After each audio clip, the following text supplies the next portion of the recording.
The complete story of Suzuki GSX-R. From the 100cc rebellion to global superbike dominance, 1984-2026. Part 2. Welcome back to our Suzuki GSX-R documentary series. In Part 1, we explored the complete story from the revolutionary 1984 GSX-R400, the bike that changed what a sport bike could be, all the way to the refined 2000 GSX-R750. We saw how Suzuki pushed engineering boundaries, redefined mid-weight performance, and built a global superbike empire. Now, in Part 2, the story enters the new millennium. Suzuki isn't just refining engines or tweaking geometry anymore, they're introducing full-scale technological updates, SDTV fuel injection, sharper chassis rigidity, and the debut of the GSX-R1000. Each year brings improvements designed to dominate tracks and twisty roads while staying light, responsive, and precise. We'll cover every model year from 2001 onward, showing exactly what changed, what was carried over, and how each bike stacked up against its Japanese and European rivals.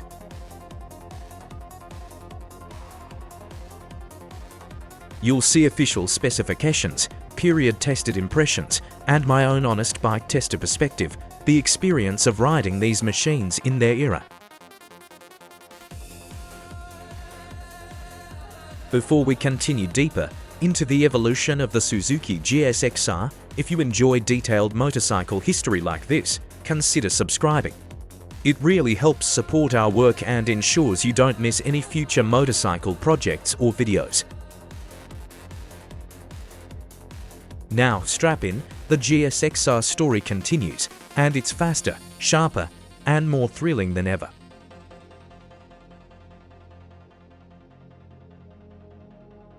Year 2001. Suzuki GSX-R750 K1, what's new versus carryover? The model continues the evolution of Suzuki's midweight superbike. The bike kept everything riders loved about the 2000 model, but added refinements that sharpened its track performance and everyday usability. Engine carryover from 2000. 749cc, liquid-cooled, inline-4, DOHC, 16 valves. Bore time stroke, 70 to 46 mm. Compression, 12.5 to 1. Power, Europe, 123 horsepower at 12,000 revolutions per minute. Dyno tested, rear wheel power, 108 horsepower, torque, 81 Nm. Higher PM behavior, rev happy to 13,000 revolutions per minute, smooth power delivery. Fuel system, SDTV FE, no carburetors from 2001 onward. New for 2001, updated SDTV, ECU mapping, for smoother mid-range throttle response, reducing bog at partial throttle. Slightly revised cam profiles for improved mid-range torque. Improved engine feedback at corner exits, making throttle more predictable and controllable. Rider impact, the 2001 K1 engine, feels alive but refined. Mid-range torque is cleaner, corner exits feel sharper, and the bike communicates instantly through the throttle. Mechanics praised the SDTV refinements for reliability and ease of maintenance. Chassis and suspension carryover from 2000. Aluminum twin-spar frame, wheelbase 1,410 mm, swing arm 580 mm. Rake trail 24.5, 99 mm. Fully adjustable KYB, USD forks 43 mm, rear shock adjustable preload, rebound, compression. Suspension travel 120 mm front rear. Ergonomics, clip-ons, high rear sets, narrow tank. Fairing and aerodynamics, fully enclosed, low drag design. Fuel tank, 17 litres, seat, single piece, Minimal padding. New for 2001, frame rigidity slightly increased for sharper cornering feel. Rear shock damping revised for better mid-corner feedback. Minor adjustments to fairing airflow for improved cooling. Colors and special editions: Europe base, Pearl Nebula Black, Candy Burnt Red, Suzuki Blue. Europe Special Edition, Pearl White with Blue Stripe, US, Red, Black, Blue. Graphics, K1 decals, reflecting Suzuki's racing DNA. Competitor comparison, 2001. Honda CBR900RR, more top-end power but heavier. Suzuki is sharper in corners, Honda CBR600RR, lighter, smaller torque. GSX-R750 wins for versatile mid-range power. Yamaha R1, higher top speed, heavier. GSX-R750, more agile in technical sections. Yamaha R6, smaller displacement. Suzuki has better torque and mid-range usability. Kawasaki ZX-9R, stronger power, heavier chassis. GSX-R750 more precise and flickable. Kawasaki ZX-6R, lighter but less torque. Suzuki is the sweet spot 750. Ducati 748-996, exotic and high maintenance. GSX-R is predictable and service-friendly. Triumph Daytona 955i, strong torque, heavier. 750 sharper in corners, Aprilia ISV, mil, comparable litre class tech. 750 more compact and nimble. Period impressions, riders, feels like an extension of your body. Every apex and exit is communicated, mechanics, SDTV simplifies tuning. Maintenance is straightforward, magazines, MCN, Cycle World, Motorcyclist, praised it as the perfect balance of agility and power, light yet precise, track-focused but forgiving for spirited street riding.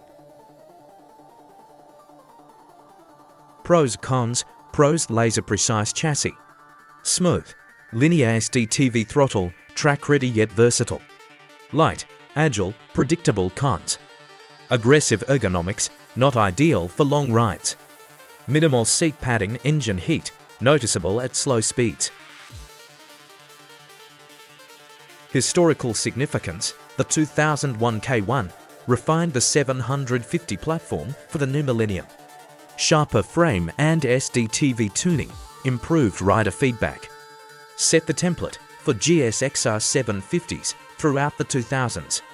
Focused on agility, precision, and mid-range usability, rather than just raw power. My verdict, from my perspective as a bike tester. The 2001 bike is a step above its predecessor.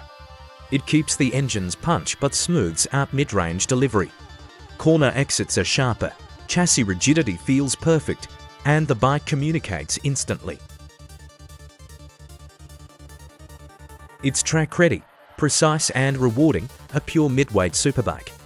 Riding it feels like Suzuki's engineers designed every detail around you, the rider. For me, this bike is one of the best balanced GSX-R750s ever made, sharp, light, and exhilarating, without being unforgiving. Suzuki GSX-R1000 K1. All new model, no predecessor, everything here is new. In 2001, Suzuki did not revise a litter bike, they created one.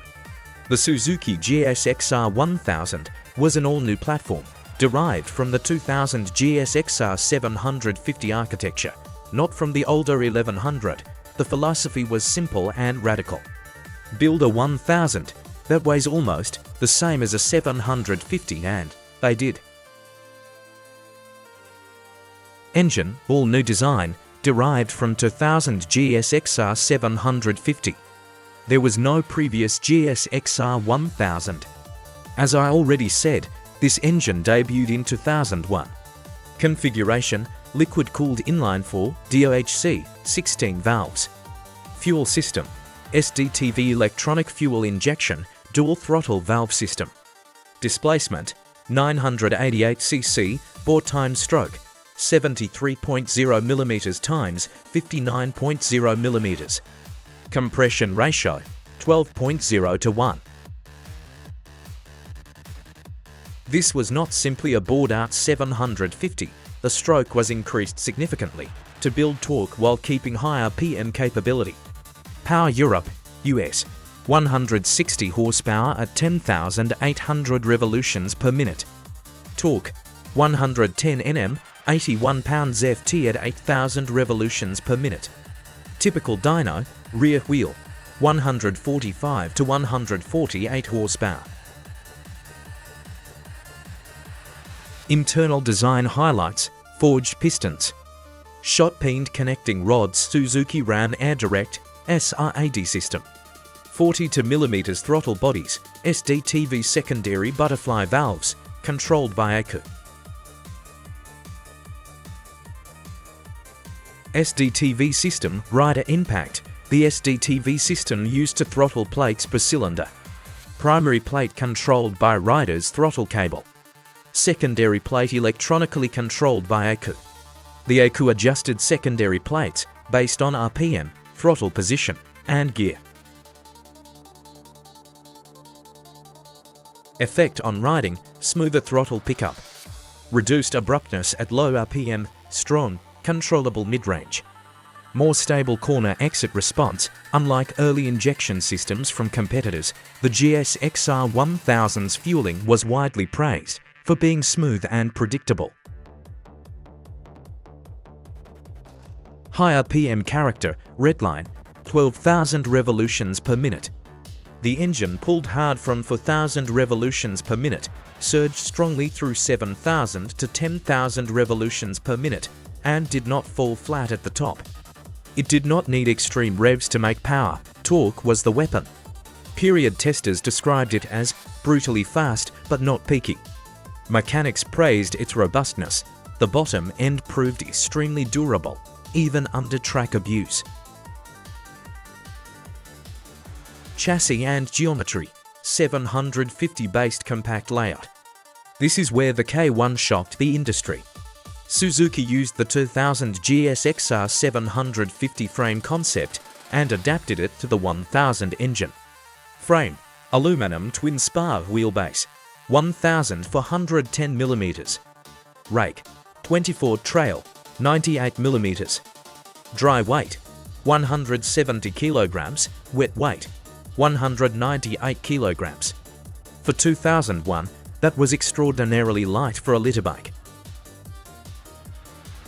Swing arm, braced aluminum swing arm derived also from the 750 design. Shorter than many competitors, aiding agility. Suspension. Front, 43mm fully adjustable, KYB USD forks. Rear, fully adjustable, KYB monoshock. Suspension travel, front 120mm, rear 130mm. Brakes, front 320mm dual discs. Tokiko 6-piston calipers, rear 220mm single disc.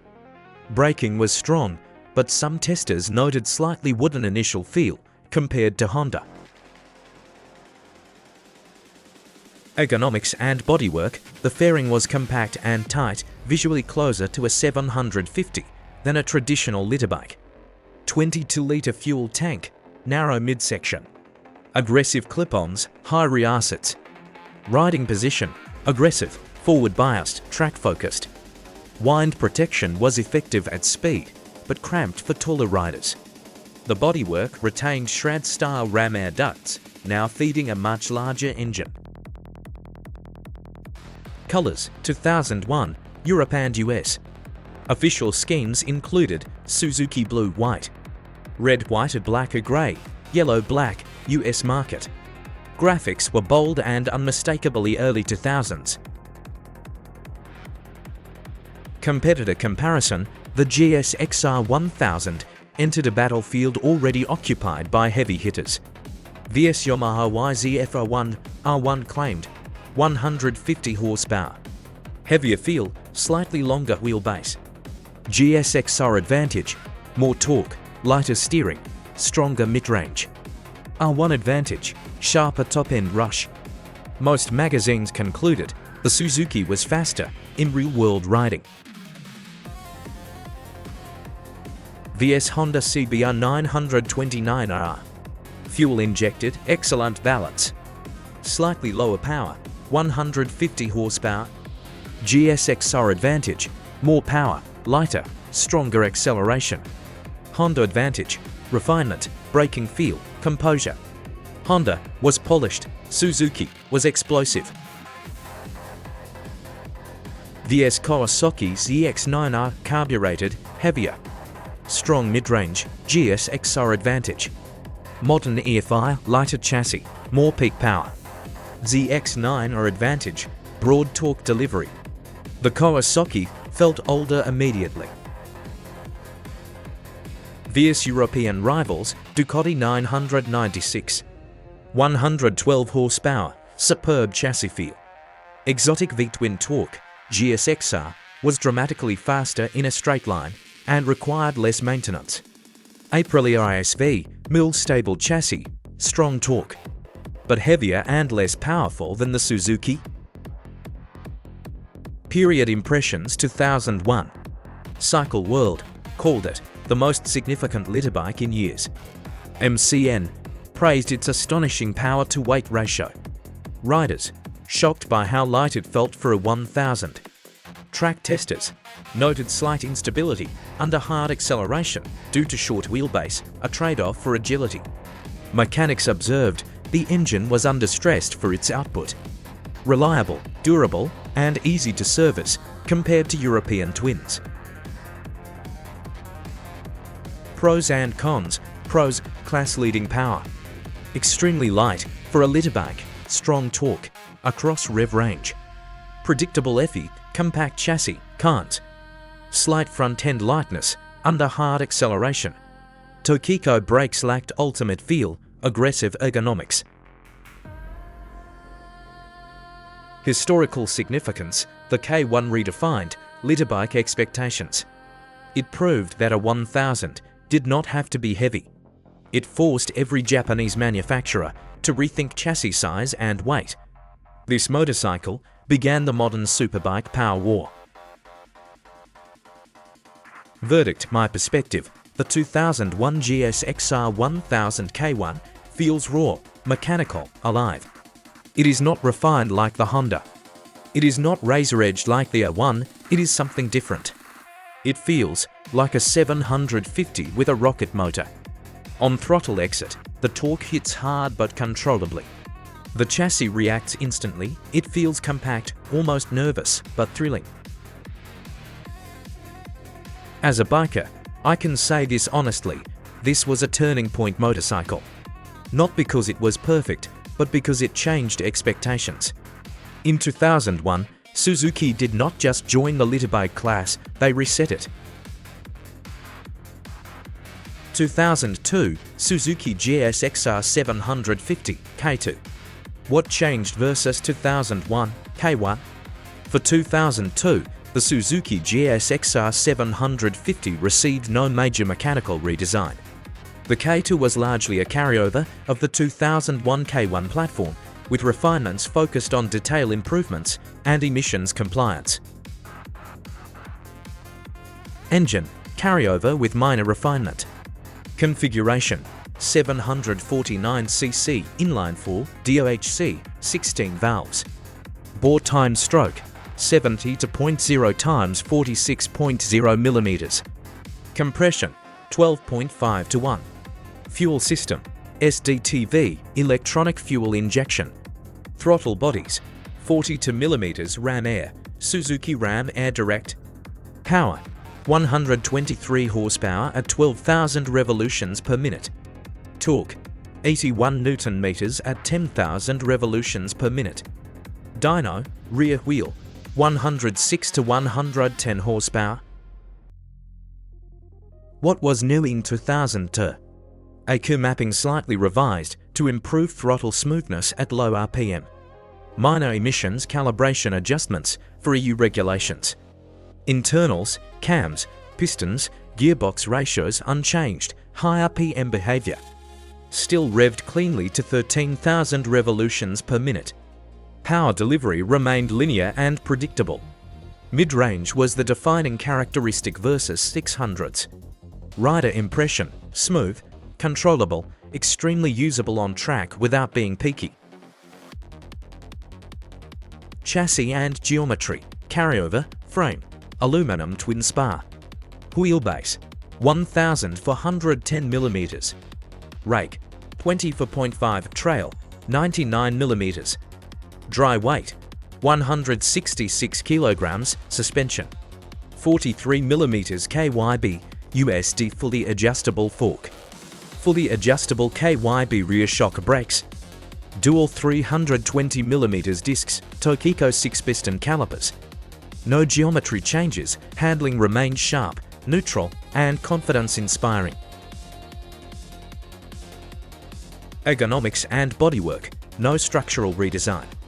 17-litre tank, compact fairing.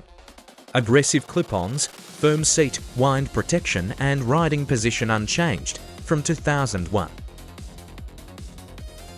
Colors, Europe and US, official schemes included. Blue, white, red, white. Black, silver, yellow, black, US market. Graphics slightly updated from K1, but no bodywork changes. 2002 competitor comparison, 750 class context. There were no other 750cc Japanese superbikes by 2002. So the GSX-R750 competed between 600s and lighter bikes. VS Honda CBR 600 Fi, lighter feel, less torque. GSX-R advantage, stronger mid-range and top speed, Honda advantage, comfort and refinement. VS Yamaha YZF-R6, higher revving, sharper chassis. GSX-R advantage, broader power band. R6 advantage, lighter, more aggressive feel. VS lighter bikes, R1, CBR 954RR, ZX9R. The 750 offered nearly litter bike acceleration up to mid-range. Significantly lighter and more agile feel. For many testers, it remained the sweet spot class. Period impressions, 2002. Magazines largely described the K750 as still one of the most balanced sport bikes available. Riders appreciated that Suzuki did not overcomplicate it. Mechanics praised its reliability and accessible service intervals. No dramatic changes meant proven durability. Pros, perfect balance between 600 agility and 1000 torque. Stable, predictable handling. Strong mid-range, reliable SDTV system. Cons: Tokiko brake feel, not class leading. Firm ergonomics, no major advancement over K1. Historical significance, the 2000 to K2 was a consolidation year. Suzuki had nailed the formula in 2000-2001. For 2002, they maintained it. In an era where competitors were escalating horsepower wars, the GSX-R750 remained a focused, well-balanced track machine. Verdict: my view, the 2002 GSX-R750 is not revolutionary. It is refined consistency as a tester. What stands out is how complete it feels. It does not dominate in peak numbers, it dominates in balance. If you rode one in 2002, you knew Suzuki had already perfected the formula the year before. K2 simply proved it wasn't a fluke. 2002 Suzuki GSX-R1000 K2. What changed versus 2001 K1? The Suzuki GSX-R1000 also saw no major redesign. But Suzuki addressed two important areas: front-end stability, throttle response refinement. Engine, minor refinement. Power, 160 horsepower at 10,800 revolutions per minute. Torque, 110 Nm at 8,000 revolutions per minute. Typical dyno, 145 to 150 horsepower. What was updated? ECU remapping for smoother low RPM fueling. Slight clutch and gearbox refinement. Internals remained unchanged. Chassis stability improvements. One criticism of the 2001 K1 was slight instability under hard acceleration due to short wheelbase. For 2002, minor steering damper calibration revision. Suspension valving adjusted for better high-speed stability. Wheelbase remained 1,410mm, no frame redesign. Suspension and brakes, front 43mm KYB fork. Fully adjustable rear shock Tokiko, 6-piston calipers. Brake feels still powerful, but not as progressive as Honda's 4-piston Nissans. Colors, official schemes blue, white, red, white, black or grey, yellow, and US graphics subtly revised from K1. 2002 Litterbike competitors versus Honda CBR 954R. Power, 152 horsepower, lighter than 929. Excellent balance, GSX-R advantage. More torque and peak power, Honda advantage. Stability and braking feel. VS Yamaha YZ-F01. Revised fuel injection, aggressive character. GSX-R advantage, stronger mid-range. R1 advantage, top-end drama versus Kawasaki's DX9R. Aging platform, still carbureted. GSX-R clearly ahead, technologically. VS European twins, Ducati 998. Sharper chassis feedback, but far less power. Suzuki dominated straight-line performance. Period impressions, most magazines declared. Still the fastest production motorcycle. Acceleration figures shocked the industry. 0 to 100 km per hour and quarter-mile times were class-leading. Riders noted the need for steering damper assistance under aggressive riding, but the bike was thrilling. Pros, brutal acceleration. Light for its class, strong torque. Reliable engine, Honda's front-end lightness. Brake feel could improve, aggressive ergonomics. Historical significance, the K2 confirmed that K1 was not a lucky hit. Suzuki had permanently shifted the Litterbike benchmark. The horsepower war was officially on. Verdict, my view, the 2002 GSX-R1000 feels raw, urgent, and compact. It demands respect. As a tester, I would say this: it is not the most refined Litterbike of 2002. It is the most exciting, and in the early 2000s, excitement mattered. 2003 Suzuki GSX-R750 K3 Hook, setting the scene. After consolidating its dominance in 2001-2002, the Suzuki GSX-R750 faced a subtle but important challenge: refining handling and improving mid-corner stability, without changing the core engine performance that riders had come to trust. The K3 was about polish, not revolution, yet these refinements were crucial for keeping it relevant against Yamaha's R6, Honda's CBR 600RR, and Kawasaki's ZX-6R in the highly competitive 600 to 750 segment.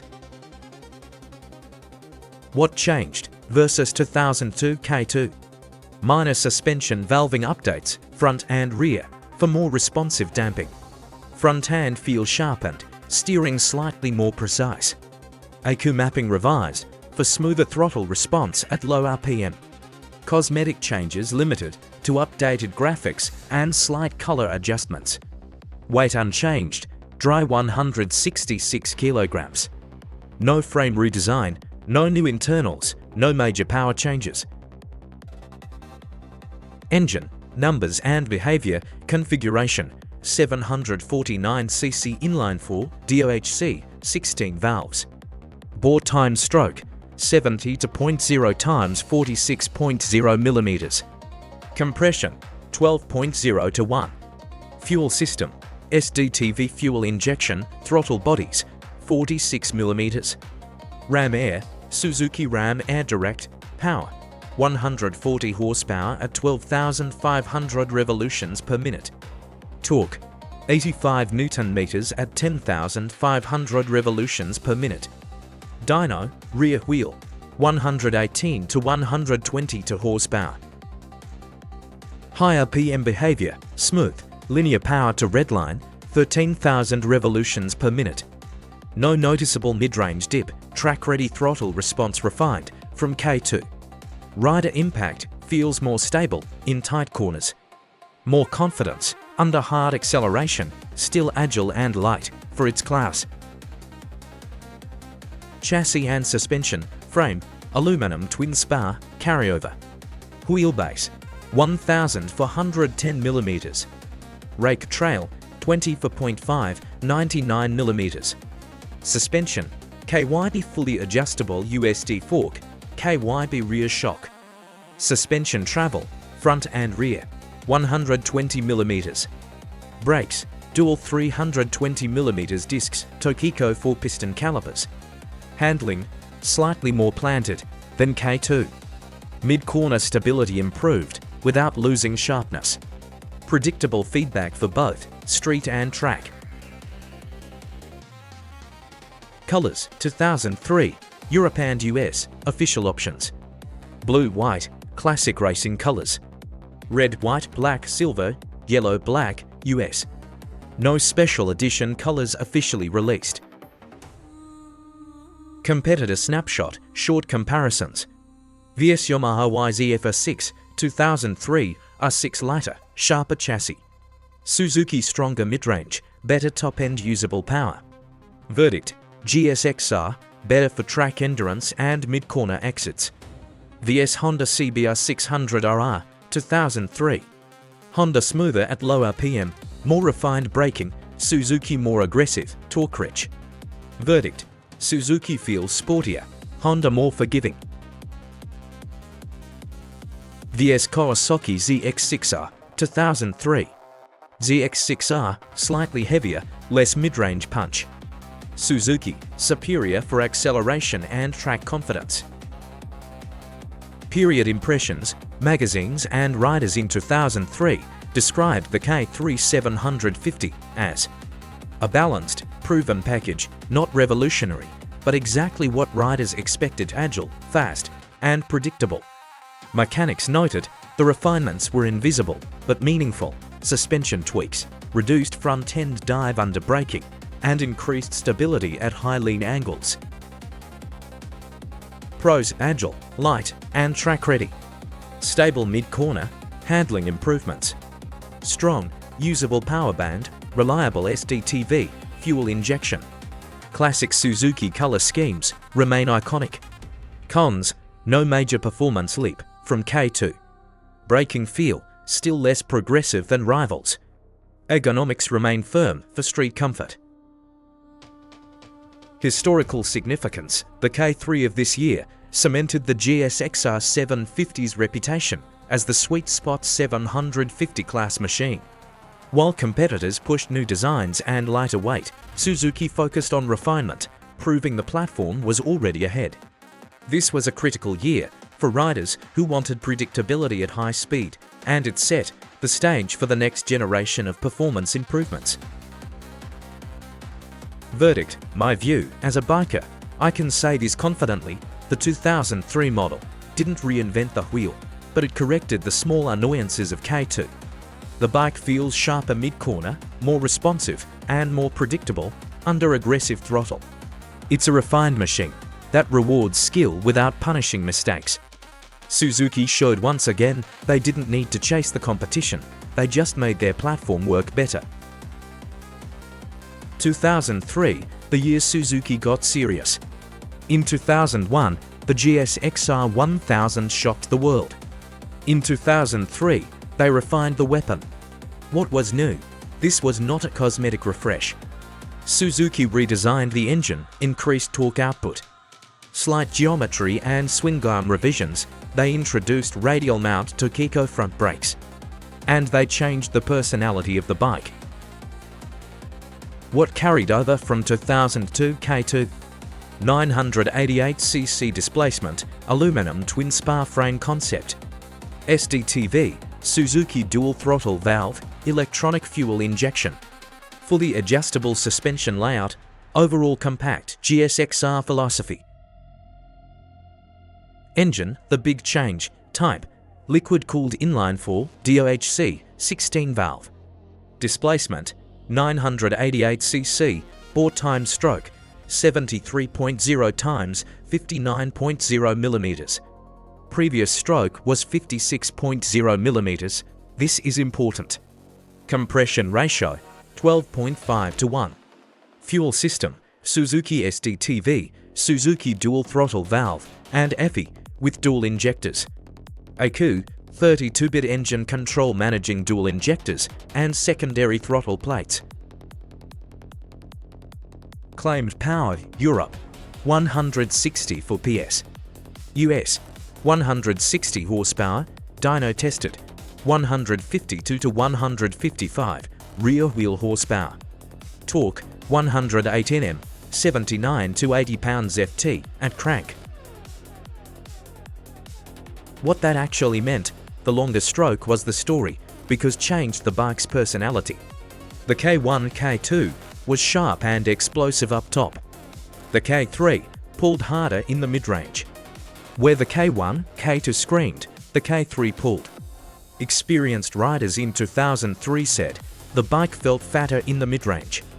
Track riders noticed they could exit corners one gear higher. Street riders noticed they didn't have to abuse the gearbox. From 6,000 revolutions per minute upward, the bike felt thicker, stronger, more muscular. Above 10,000 revolutions per minute, it still howled. But from 6,000 to 9,000 revolutions per minute, that's where the K3 made time. It still screamed past 12,000 revolutions per minute. But now, you didn't need to live there. Unlike the K1, it didn't feel desperate up top, it felt controlled. The SDTV, secondary butterflies, softened abrupt throttle transitions, especially noticeable on corner exit. It made throttle response smoother than early fuel-injected sport bikes from competitors. It wasn't traction control, it wasn't electronic nannying. It was smart mechanical management, and in 2003, that mattered. Chassis and geometry frame, twin spar, aluminum. Wheelbase, 1000 for 105 mm. Rake, 24 trail, 98 mm.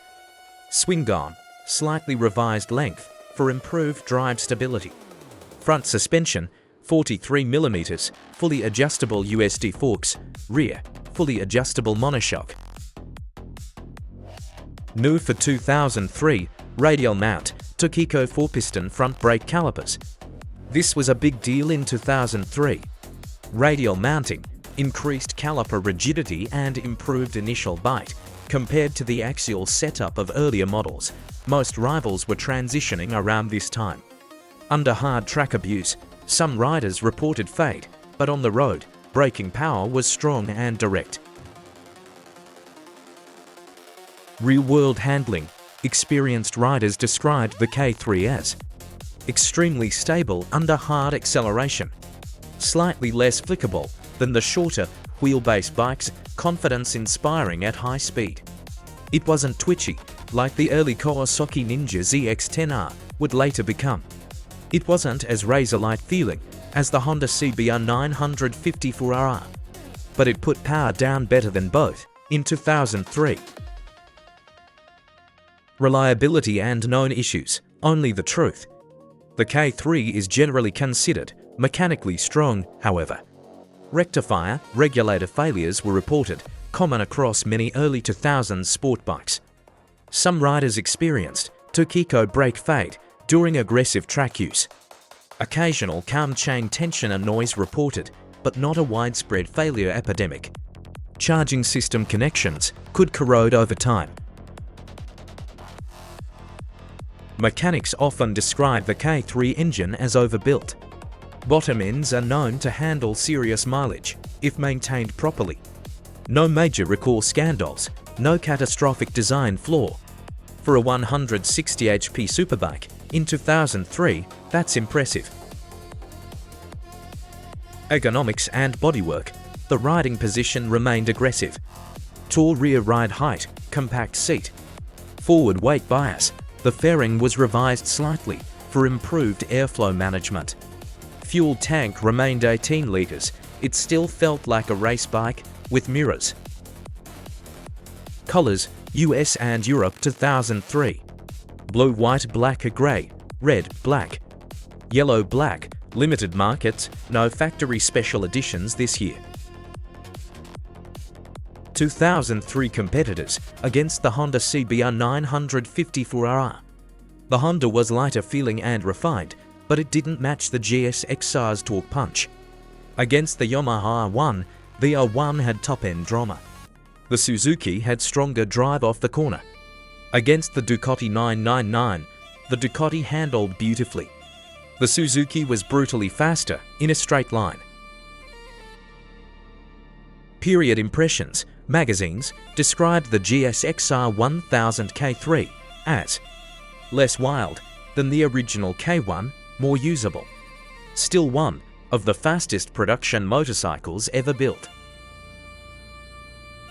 Track day riders loved the torque. Street riders said it was surprisingly manageable.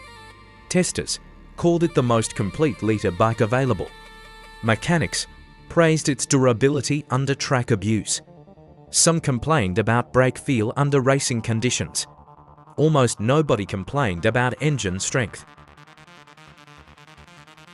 Pros: massive, usable mid-range torque.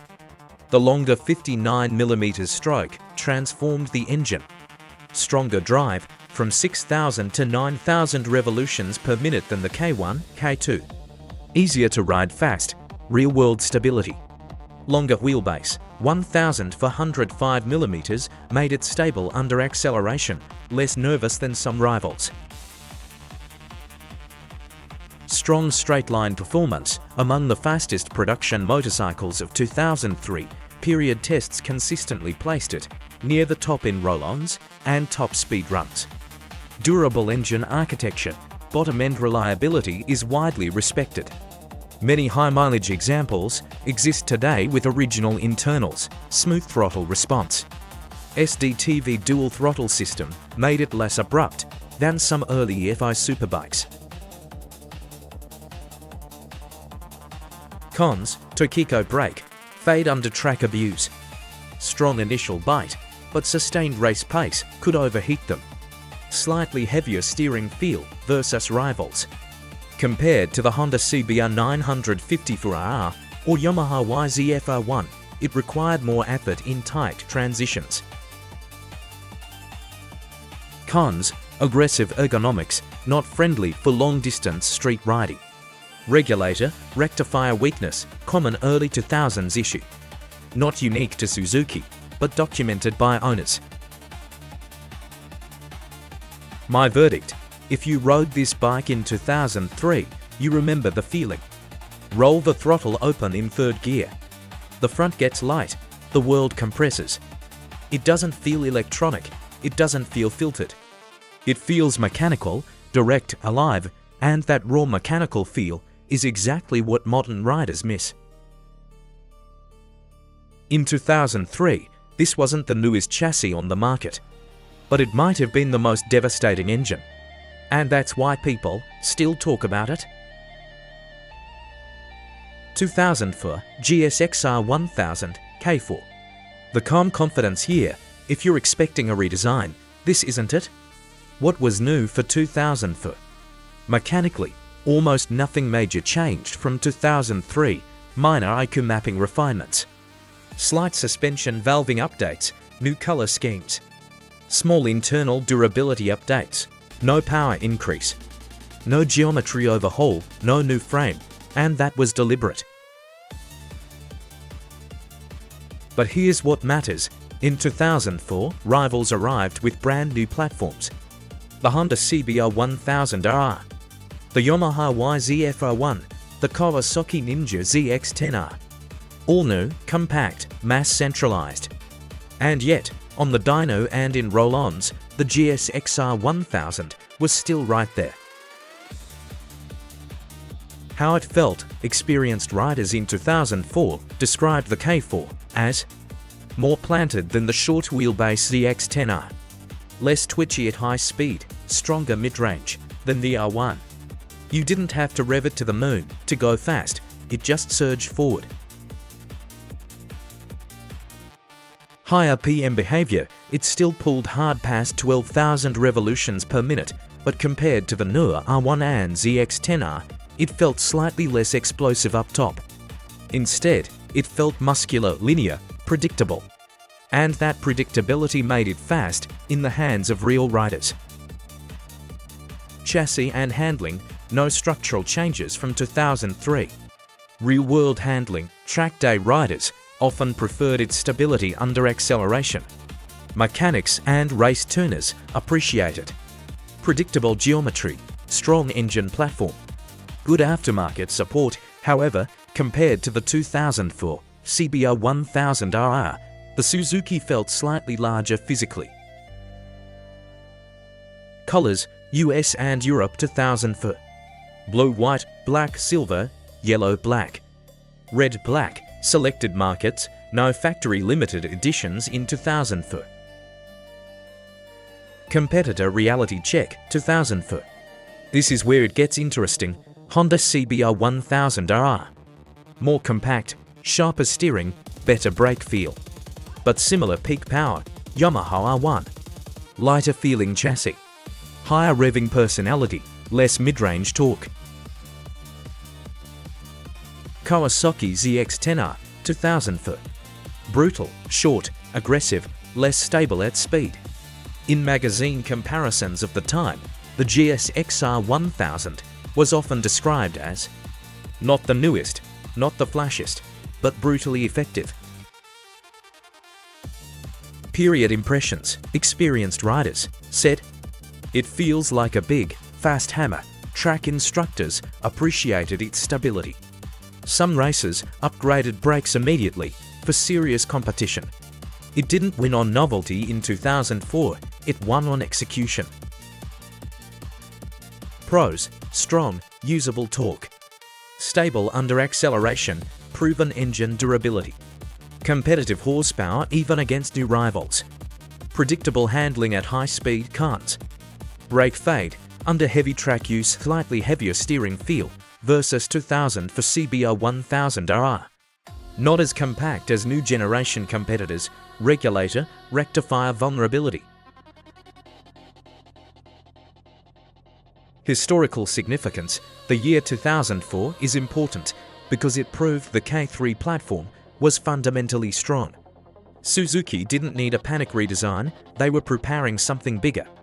And if you know GSX-R history, you know what year comes next. 2004 GSX-R750 K4, the quiet assassin. Unlike the leader bike battlefield, the 750 class had no direct Japanese competitor. Suzuki stood alone. What was new in 2004?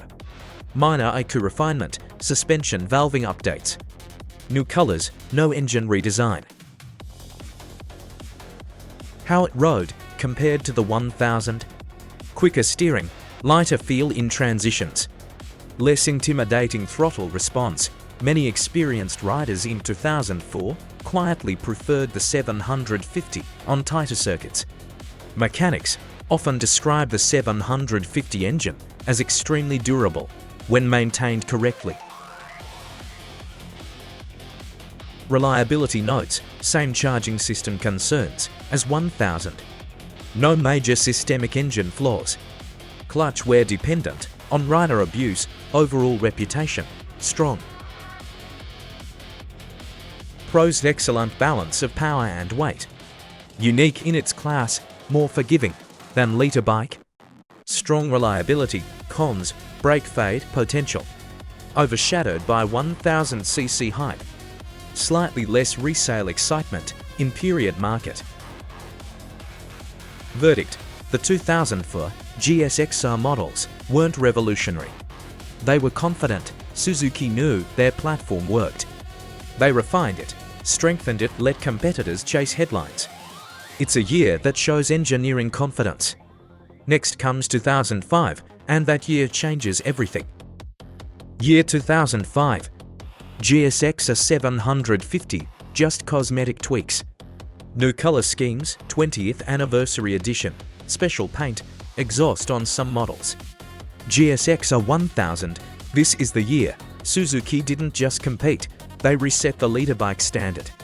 And yes, this one deserves a little extra time. GSX-R1000 K5, the legend is born, ask mechanics. Ask track riders, ask YouTubers today. The K5 is the one they still talk about. What was new? This was a full redesign. All new 999cc engine. Increased bore, shorter stroke versus K3, K4. Higher compression, lighter internals. Revised twin spar, aluminum frame. Longer swing arm, shorter overall wheelbase. Radial mount Tokiko brakes, retained but improved. New bodywork and tighter mass centralization, titanium exhaust system. This was not an update. This was a statement. What carried over from 2004? SDTV fuel injection concept, twin spar aluminum frame, philosophy. Fully adjustable, suspension layout, but everything was revised. Engine, the iconic motor, type, liquid-cooled inline-4, DOHC, 16-valve. Displacement, 999cc, bore time stroke, 73.4 mm times 59.0 mm. Compression ratio, 12.5 to 1, fuel system, SDTV-EFI. ECU, 32-bit system, managing dual injectors and ignition timing. Claimed power, 178 PS, crank real dyno numbers, period tests, 158 to 160 to horsepower at the rear wheel. Torque, 118 Newton meters, 87 pounds FT, crank. This was a massive jump compared to K4's 988cc engine. The K5 gained displacement and torque, while also feeling more aggressive up top. How it actually felt. From 6,000 revolutions per minute, it pulled hard. From 9,000 revolutions per minute, it felt explosive. Above 11,000 revolutions per minute, it screamed in a way the K3, K4 never quite did. Experienced riders often say the K5 feels angry. Throttle response was sharper than the K3, K4. The SDTV system still smoothed transitions, but this engine felt more urgent. It didn't need traction control, it relied on throttle discipline.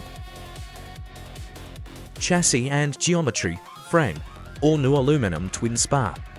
Wheelbase, 1,405 mm. Rake, 23.8, trail, 96 mm. Swing arm, lengthened for better drive traction. Front suspension, 43 mm fully adjustable USD fork, rear, fully adjustable shock. Despite a similar wheelbase number to K4, the packaging was tighter. Mass centralization improved noticeably. The bike felt slimmer, between the knees, more compact, more race-focused.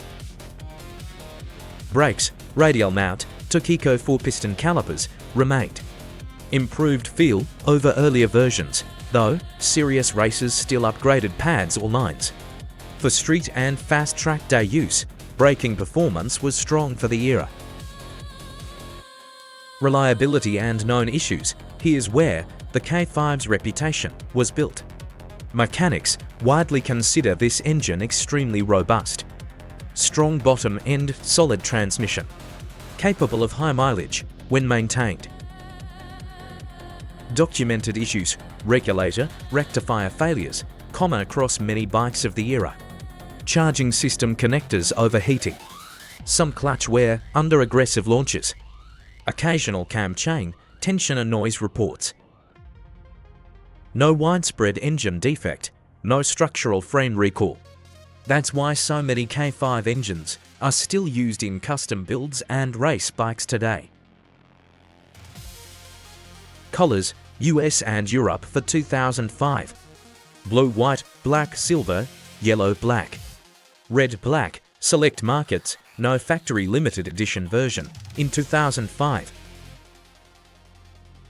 The 2005 competitors, this is where it gets interesting. Against the CBR1000R, Honda was refined and compact. The Suzuki made more torque and felt stronger in roll-ons. vs the R1, the R1 revved beautifully. The GSX-R had more mid-range muscle. Against the ZX-10R, the Kawasaki was wild and short. The Suzuki was more stable and usable. In multiple 2005 comparisons, the K5 often won overall performance rankings. Period impressions, magazine testers, in 2005 praised. Massive torque, excellent stability. Strong overall performance balance, track riders loved its corner exit drive. Many experienced racers still call the K5 one of the best liter bike engines ever produced. Even today, YouTubers and tuners refer to it as the legendary K5 motor, and that reputation is earned. Pros: massive torque increase, excellent real-world acceleration, stable chassis, under power, strong engine durability, competitive weight for the Euro cons, brake performance, not class-leading, under race pace, aggressive ergonomics, charging system vulnerability, no electronic rider aids, depending on perspective. Historical significance: the K5 became the benchmark. It was powerful without being unrideable, mechanical without being crude, fast without electronic assistance. And that balance is why it still commands respect to decades later. 2005 GSX-R750 K5, the precision tool. While the 1000 stole headlines, the 750 quietly evolved. What was new in 2005? Updated engine internals, slight power increase. Revised frame, new bodywork, radial brakes retained. Engine, displacement, 749 cc. Bore time stroke, 70 to 0.0 mm times 46.0 mm. Compression, 12.3 to 1. Power, 148 horsepower crank. Dyno, 133 to 136 horsepower rear wheel. Period averages. The engine revved near 14,000 revolutions per minute and felt sharper than K4.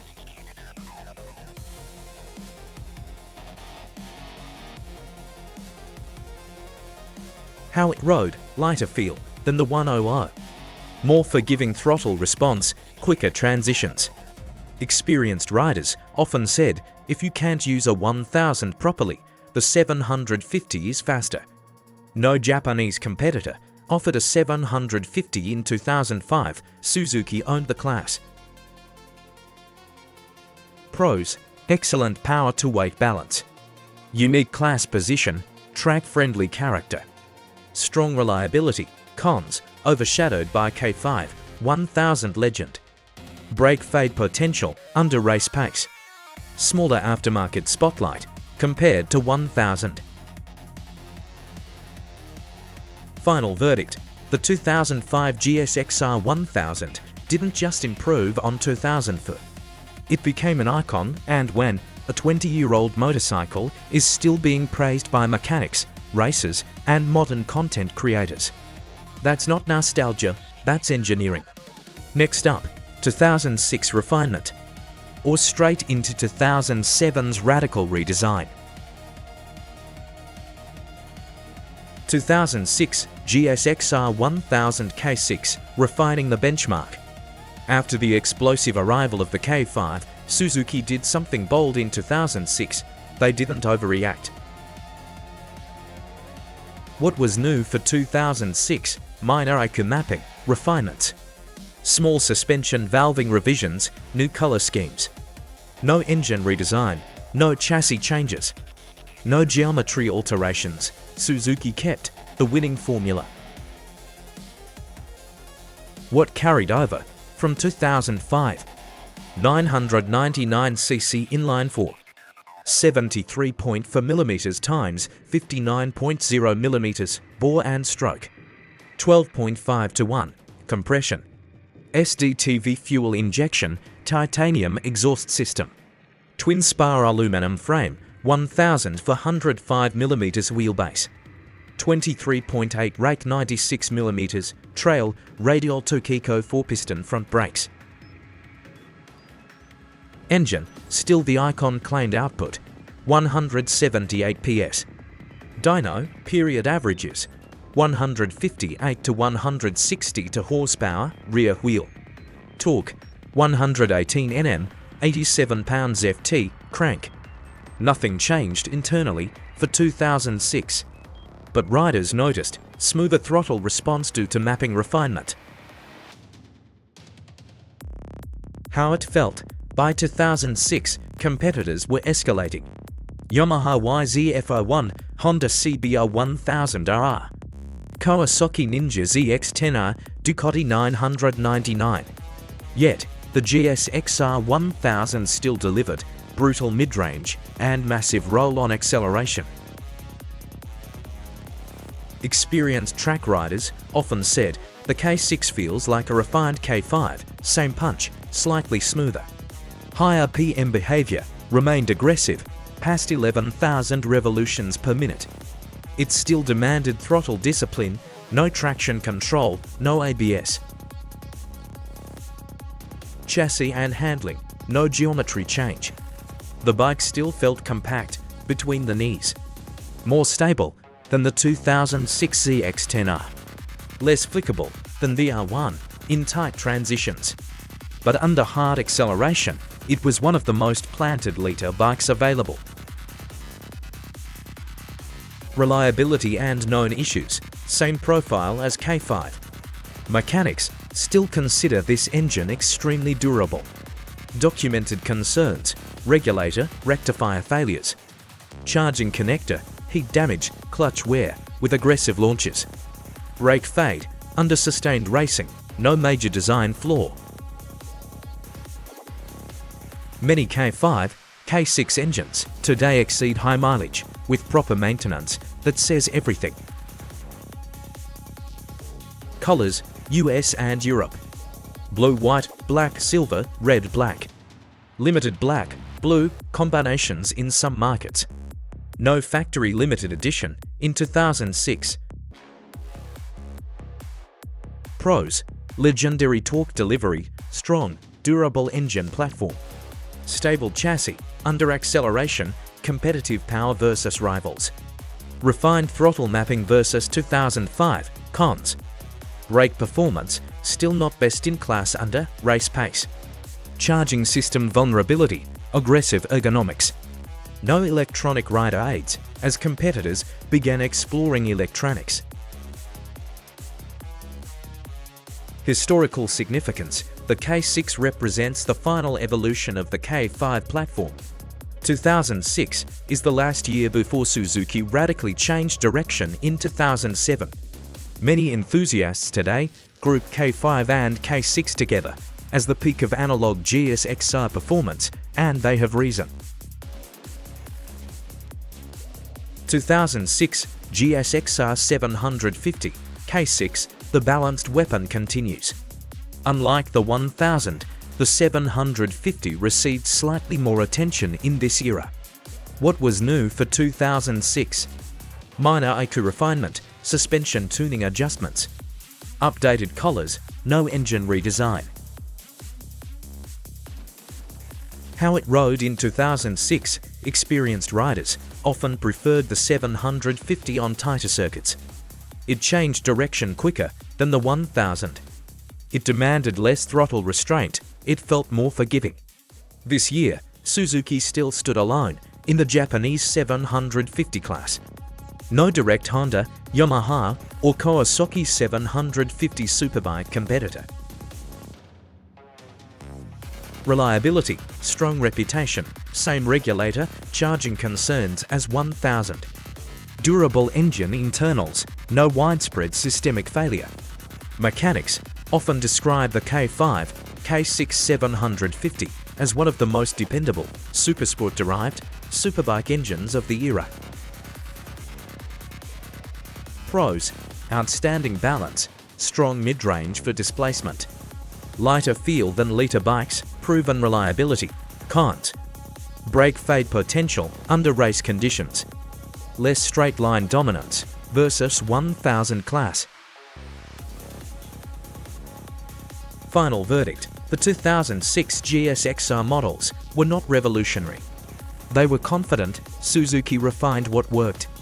It's the last year of the classic K5, K6 engine architecture. After this, everything changes. 2007 brings a complete redesign, new engine philosophy, new chassis behavior, and a very different riding character. Year 2007, now we hit one of the most debated years in GSX-R history. Some riders say it was progress, some say Suzuki lost the magic. 2007 was not a minor update, it was a full redesign. Everything below, as always, I keep it historically accurate and period-grounded. GSX-R1000 K7, the radical shift. After the legendary K5, K6 platform, Suzuki went aggressive. What was new for 2007? All new engine architecture. Increased displacement, higher compression. Dual exhaust system, one on each side. New aluminum frame, revised swing arm. Shorter wheelbase, introduction of Suzuki Drive Mode Selector, SDMS. Slipper clutch added. This was the first GSX-R1000 with selectable engine maps. That was a major step in 2007. Engine, a bigger, faster, higher revving.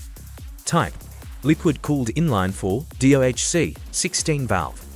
Displacement, 999 cc, bore time stroke, 73.4 mm times 59.0 mm. Compression ratio, 12.8 to 1, increased from 12.5 to 1. Fuel system, SDTVEFI ECU, updated ECU, with SDMS capability. Although displacement remained 999 cc, the engine was redesigned internally. Claimed power, 185 PS crank. Dyno, 163 to 167 horsepower rear wheel. Torque, 117 Nm, 86 pounds FT crank. Power increased noticeably over K5, K6. DMS, the big innovation, Suzuki Drive Mode Selector, introduced 3 engine maps. Motor, full power, Mode B, softer response. Mode C, reduced output, for wet or street use.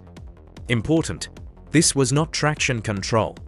It only altered throttle response and power delivery. In 2007, that was advanced. How it felt: the K7 engine felt more top-end focused than the K5, K6. Above 10,000 revolutions per minute it pulled harder. Mid-range felt slightly less thick than K5, but peak power was stronger. Experienced riders noticed more explosive acceleration at high RPM, slightly sharper throttle response, more heat. Due to dual underbody exhaust layout, it felt more modern, but less raw. Chassis and geometry. Frame, new twin spar aluminum frame. Wheelbase, 1000 for 105 mm, rake, 23.8. Trail, 96 mm, swing arm, revised design. Despite similar geometry numbers, the chassis felt different, turn-in was quick. Some riders described it as slightly more nervous than K5, K6 under extreme acceleration. Brakes and suspension. Suspension and braking performance remained similar to K6, strong for the street, but still not class-leading under race pace. Slipper clutch was a welcome addition for aggressive downshifts. Reliability and known issues. The K7, K8 generation developed a reputation for excessive engine heat due to dual exhaust routing. Regulator, rectifier failures continued from previous years. Charging system connector issues, some state of failures, reported. No widespread catastrophic engine defect. But, compared to the K5, K6, mechanics often describe the K7 as more complex, runs hotter, the engine remains durable when maintained correctly. Colors in US and Europe: blue, white, black, red, black. White, blue variations, depending on market. Competitors against Honda CBR1000R. Honda was compact, balanced, extremely usable. Suzuki made more peak power. Honda often felt more refined in brake feel against Yamaha R1. Yamaha had sharper turning. Suzuki had stronger top-end punch. Both were heat-producing machines in traffic. Against Kawasaki ZX-10R, Kawasaki felt raw and aggressive. Suzuki was more stable and less nervous under throttle. Against Ducati 1098, Ducati was lighter and torque-rich. Suzuki had more outright peak horsepower. Ducati had higher price and exotic maintenance costs. Against Aprilia SV1000R, Aprilia delivered V-twin torque and excellent chassis feedback. Suzuki delivered higher peak power and broader dealer support. Pros: increased peak horsepower, introduction of SDMS, ride modes, strong higher PM, acceleration, slipper clutch, improved stability under braking. Competitive against 2007-litre class. Cons: engine heat, noticeable in traffic. Dual exhaust, increased weight, charging system, weaknesses. Less legendary feel than K5, K6 in some rider opinions. Historical significance: the year 2007 marked Suzuki's entry into the electronic era. SDMS was a major shift in philosophy. It was the beginning of rider-adjustable power delivery in GSX-R history. Whether it improved the experience depends on who you ask. 2007 GSX-R750 K7, the precision evolution. Unlike the 1000, the 750's redesign was more subtle. What was new for 2007? Revised frame, updated engine tuning. Slipper clutch, added, updated bodywork. Engine, displacement, 750cc. Bore time stroke, 70 to 0.0 mm times 46.0 mm. Compression, 12.5 to 1. Claimed power, 150 horsepower, crank. Dyno, 135 to 138 horsepower, rear wheel. The 750 gained slightly more top-end pull compared to K6.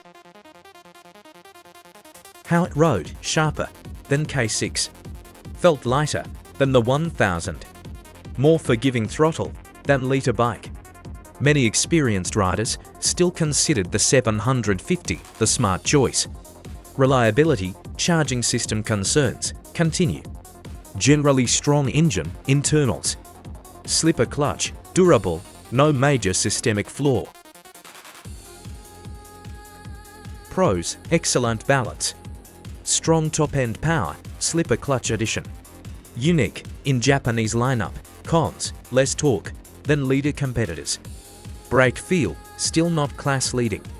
Less media attention than 1000. Final verdict: 2007. The K7 GSX-R1000 was faster on paper, more advanced electronically, more aggressive at higher PM, but it divided opinion. The K5, K6 was raw muscle, the K7 was calculated aggression. Year 2008, the polished K7. If you're expecting a redesign, it didn't happen. What was new? Revised AQ mapping for smoother throttle response. Slight suspension tuning updates. Emissions refinement, new color schemes. No engine displacement change. no geometry change, no major hardware change. Suzuki stayed with the 2007 platform. Engine, still the high-rev machine. The engine output remained unchanged on paper. However, riders and testers often reported smoother throttle modulation compared to early K7 models. How it actually felt, and here's the honest truth. The new 2008 CBR1000R was lighter and more compact. The Ducati still felt slimmer and more dramatic. The K8 was brutally fast, but not the lightest feeling bike anymore. Higher PN pull was still ferocious, above 10,000 revolutions per minute.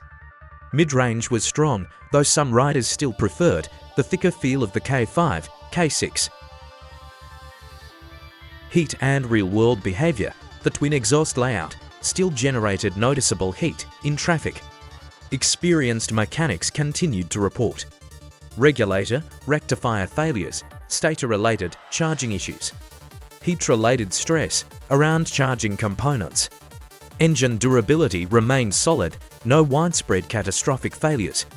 But compared to K5, K6, the K7, K8 generation was often described as runs hotter.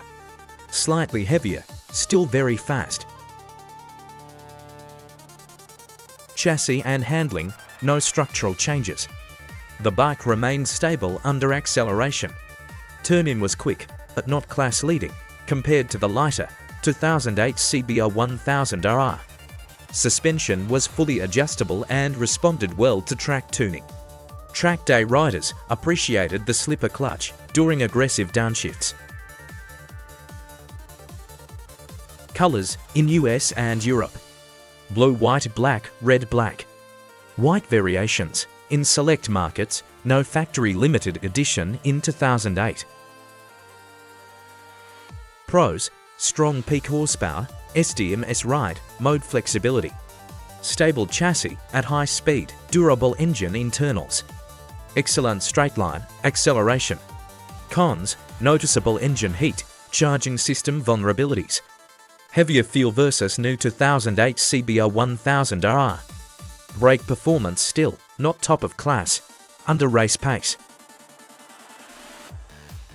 Historical significance: 2008 represents the final refinement of the K7 concept. It was the peak of Suzuki's pre-traction control era with selectable power modes, but no fully electronic intervention. And it was the last year before a major 2009 redesign. 2008 GSX-R750 K8, the quietly brilliant option. Unlike the liter bike war, the 750 remained uniquely Suzuki's territory. What was new for 2008? Minor ECU refinement, suspension tuning updates. New color options, no engine redesign. How it rode in 2008, the 750 felt sharper than the 1000. Quicker steering, less intimidating throttle.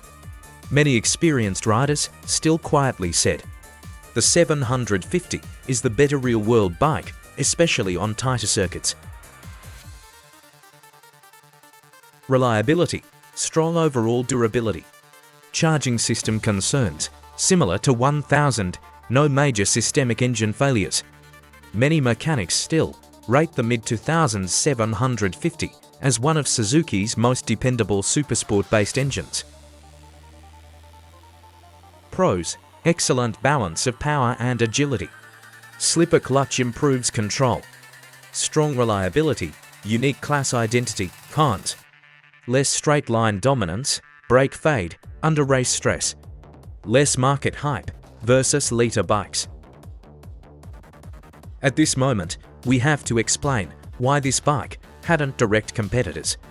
For that, let's go back in history. The end of the 750 war.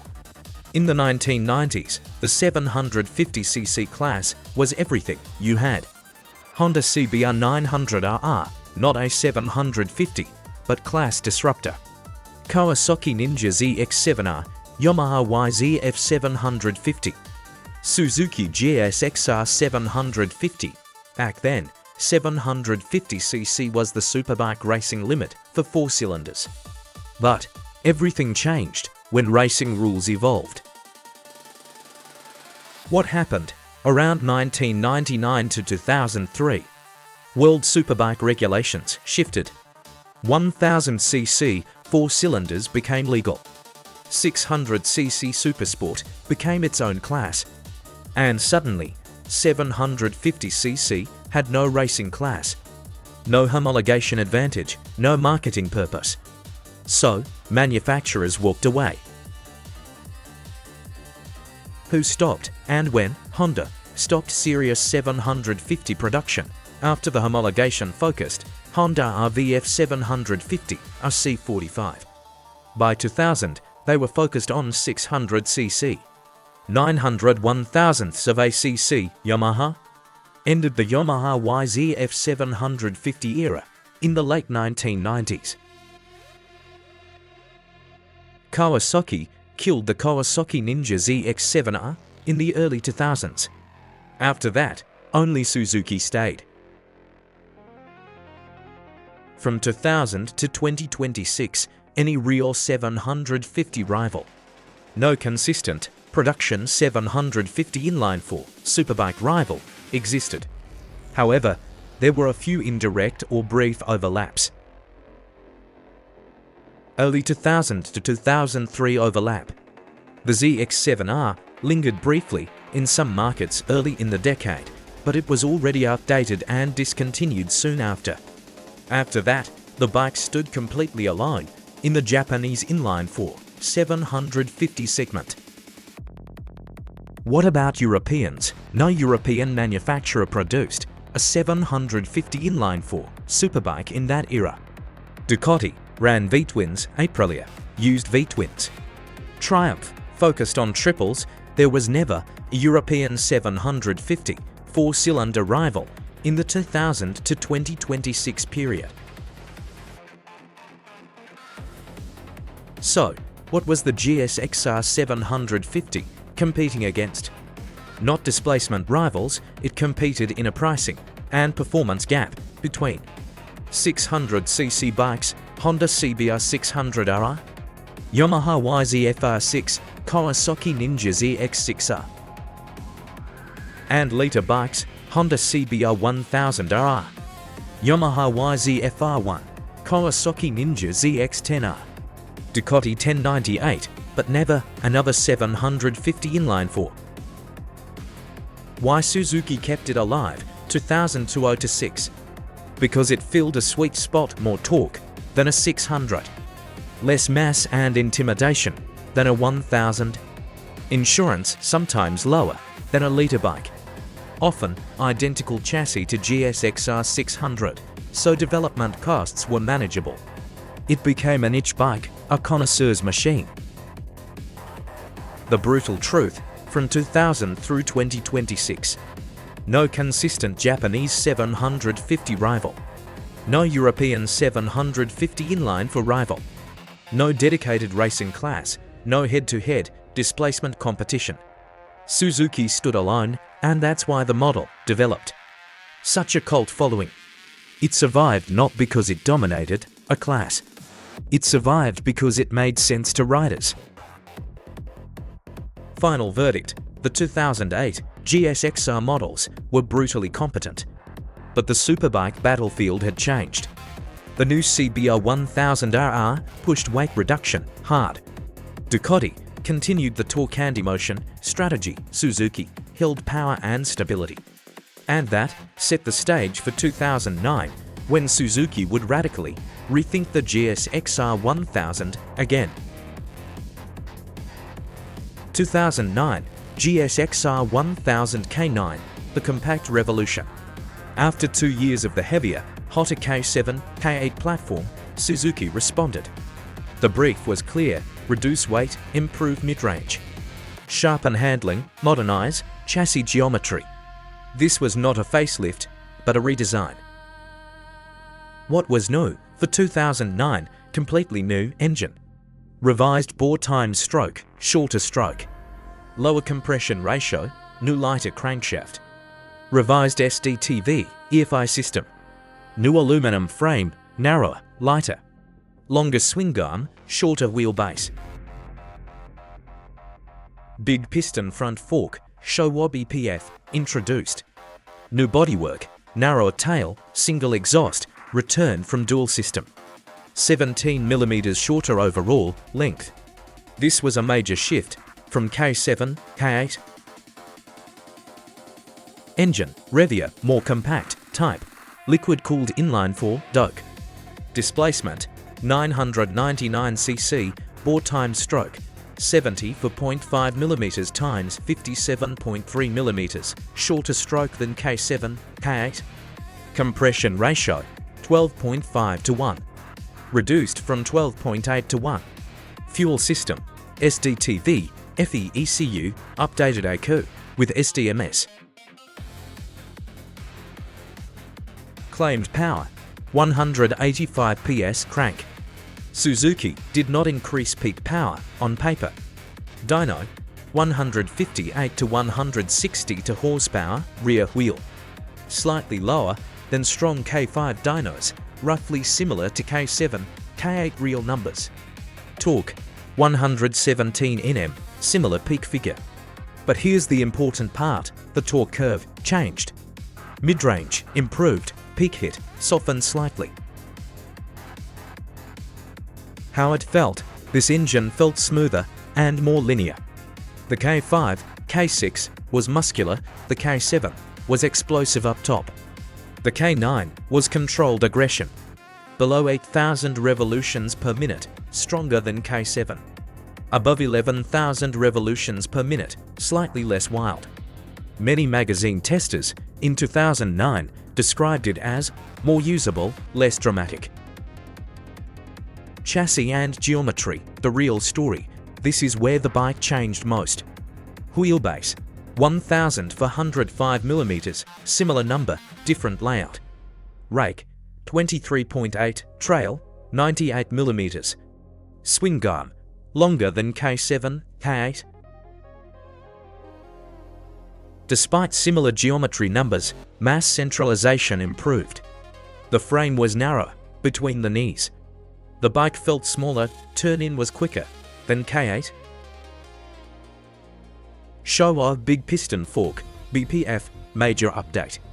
The 2009 GSX-R1000 adopted Showa BPF. Advantages reported in 2009 tests, better front end, feedback.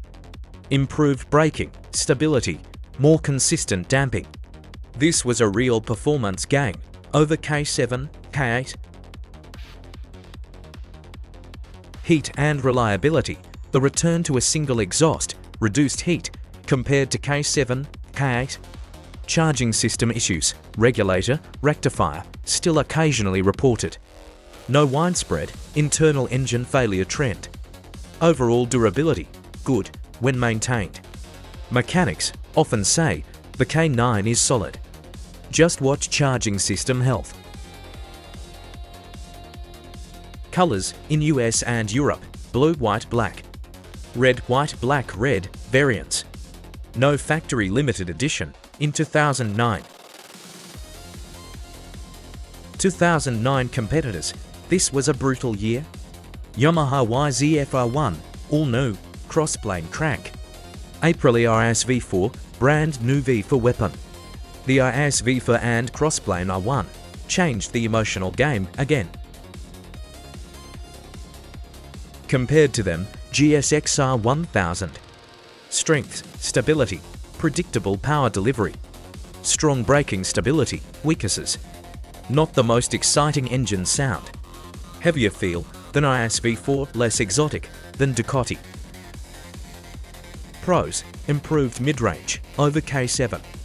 Better front-end feel with BPF, reduced heat versus K7, K8. Stable at high speed, compact riding position. Cons. Peak horsepower unchanged, still not the lightest in class.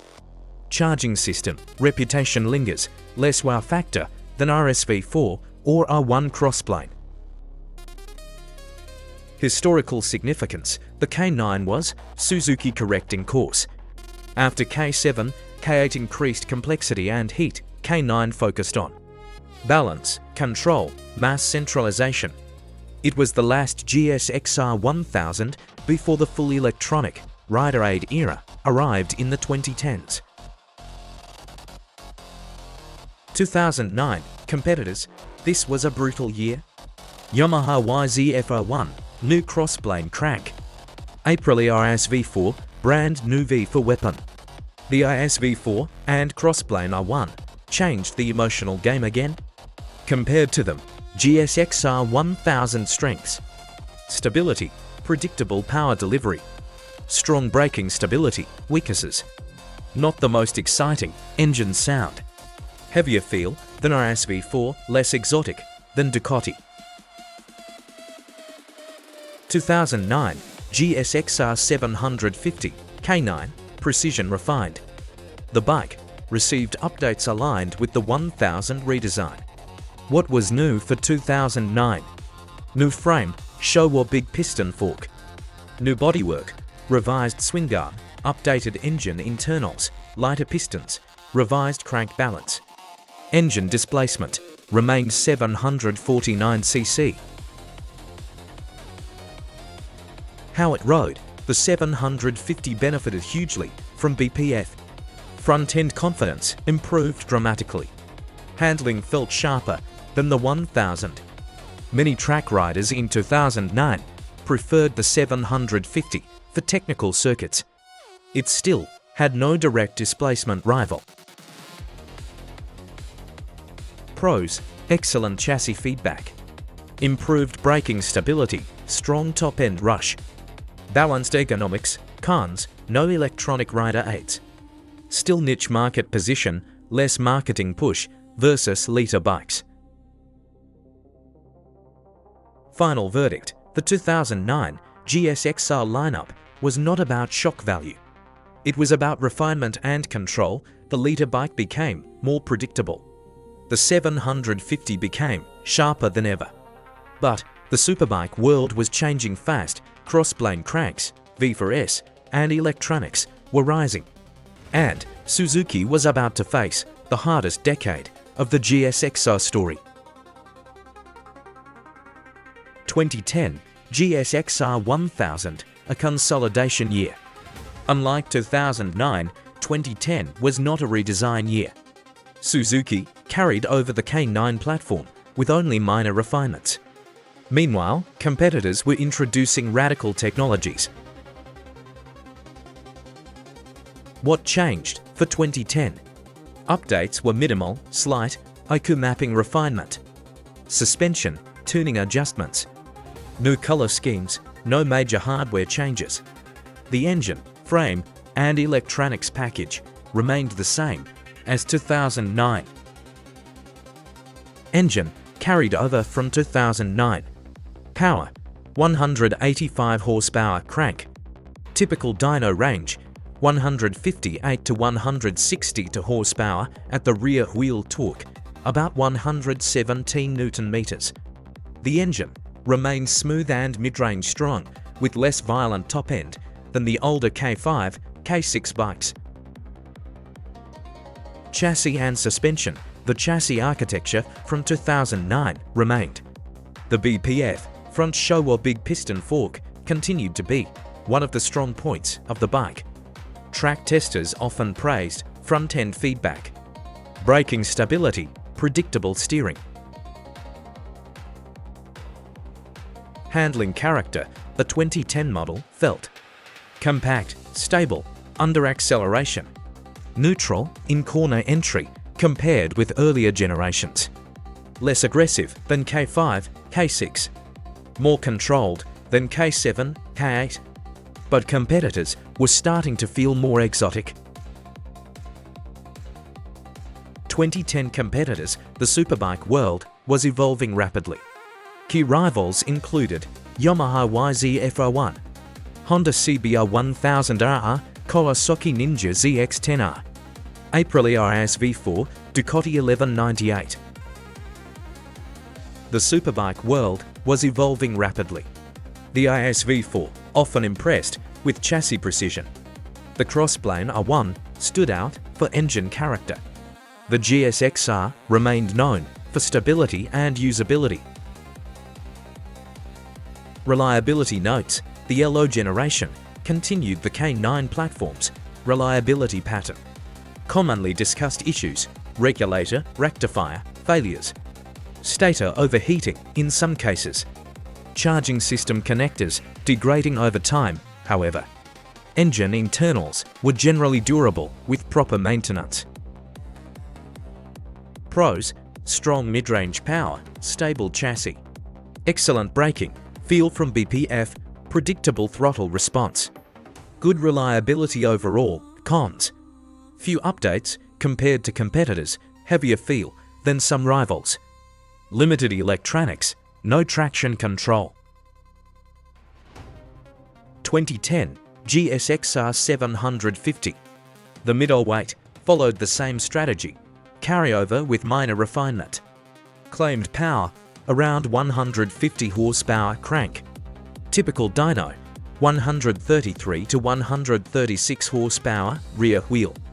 The engine retained its high revving nature and linear delivery. Chassis same 2009 architecture. The 750 remained lighter and more agile than the liter bike. Riding character: experienced riders described it as easier to ride quickly than a 1000, sharper in technical corners, more forgiving on throttle. It still had no direct displacement competitor. Instead, it sat between 600cc class Yamaha YZF-R6, Honda CBR 600R, Kawasaki Ninja ZX-6R, and liter bikes like the GSX-R1000. Pros: exceptional balance, strong top-end power, excellent front-end feel, versatile track, street capability. Cons: no electronic rider aids, overshadowed by liter bike marketing, niche position in the market. Final context: 2010 represents a pause year for Suzuki. The GSX-R platform was stable and proven, but the industry was accelerating toward advanced electronics, traction control, lighter chassis designs. Suzuki would soon need to respond. 2011, one of the most important redesign years for Suzuki's middleweight GSX-R line. This year radically updated the 600 and 750, while the liter bike stayed mostly the same. GSX-R1000 L1 incremental evolution. As I said, unlike the 750, the liter bike did not receive a full redesign in 2011. Suzuki refined the 2009 platform instead. What changed? Key updates included: new lighter piston design, revised camshaft profiles, updated exhaust valve system, slight ECU refinement, new Brembo monoblock front brakes. These changes were aimed mainly at improving mid-range torque, braking performance, throttle response. Engine claimed power 185 horsepower crank, dyno 160 horsepower at the rear wheel. Suzuki did not dramatically change the official number. The new piston and cam changes improved mid-range drive, which riders noticed on street and track. Brakes upgrade, a major improvement in 2011. Suzuki replaced Tokiko calipers with Brembo monoblock units. This upgrade gave stronger initial bite, better fade resistance, improved lever feel. For many bikers, this solved a long-standing criticism of GSX-Rs. Chassis: the core architecture stayed the same as the 2009 redesign. Handling characteristics remained stable, predictable, compact riding position. But by 2011, competitors were becoming far more electronic. 2011 competitors. Major rivals included Yamaha YZF-R1, Honda CBR 1000R, Kawasaki Ninja ZX-10R, brand new redesign. Aprilia SV4, Ducati 1198. Important context: the ZX-10R introduced advanced traction control in 2011. That showed how quickly electronics were becoming essential. The GSX-R still relied mainly on rider skill and throttle discipline. Pros: strong mid-range performance, improved braking with Brembo calipers, stable and predictable chassis, good reliability. Cons: minimal electronics compared with rivals, slightly heavier feel than some competitors, fewer major updates than competing bikes. 2011 GSX-R750 L1. Full redesign, it was a huge year for the 750. Suzuki completely redesigned the bike. Major changes, key upgrades included 15 kilograms weight reduction compared with previous generation. New, more compact frame, revised engine internals. New Showa big piston fork, Brembo front brakes. Slimmer bodywork, shorter wheelbase. The goal was simple: make the bike lighter, sharper, and closer to a 600 in agility. Engine displacement, 749cc DOHC inline-4. Internal updates included lighter pistons, improved cylinder head design, revised cam profiles. Power, 150 horsepower crank. Dyno, 135 horsepower at the rear wheel. The engine delivered strong top-end power, but smoother mid-range than older models. Weight, one of the biggest improvements. Wet weight dropped to around 190 kilograms. That made the bike significantly lighter than the previous generation, much closer to supersport bikes in agility. Handling, with the lighter chassis and BPF fork, the bike became extremely agile. Track testers consistently praised. Quick turn-in, excellent front-end feedback. Strong braking stability, many riders considered it one of the best handling GSX-R750s ever made. Pros: dramatic weight reduction, excellent handling balance, strong engine performance, improved braking system. Cons: still limited electronics. Why 2011 matters in GSX-R history? Because it marks a turning point. The 750 reached one of its most refined forms. The 1000 began falling behind in electronics compared to competitors. The industry was now clearly moving toward traction control, ride-by-wire. Advanced electronic rider aids, Suzuki would eventually have to follow. 2012 Suzuki GSX-R750. For 2012, the bike continued the new generation introduced in 2011. There were no major mechanical updates this year. Suzuki carried over the redesigned chassis, lighter engine, and upgraded brakes introduced the year before. The bike remained positioned as the middle ground between supersport and superbike, lighter and more agile than liter bikes, but significantly more powerful than 600cc machines. It was a stabilization year for the GSX-R750. The result was one of the most balanced sport bikes on the market, lighter than liter bikes, stronger than 600s, and still the only true 750cc supersport left in production. What's new for 2012? Changes were minimal, mostly cosmetic, new color and graphics options. Minor detail refinements in finish and trim. No engine, chassis, or electronics changes were announced by Suzuki for this model year. Engine, it was the lighter design introduced in 2011, using revised crankcases and pistons. Period dyno tests from motorcycle magazines recorded 135 to 140 horsepower at the rear wheel. Key characteristics: strong, mid-range torque. Smooth, power delivery, excellent, track usability. Electronics, they remained simple by modern standards. Suzuki Drive Mode Selector, SDMS, 3 selectable power modes. A mode, full power and direct throttle response. B mode, softer, mid-range delivery. C mode, reduced output for wet or low grip conditions.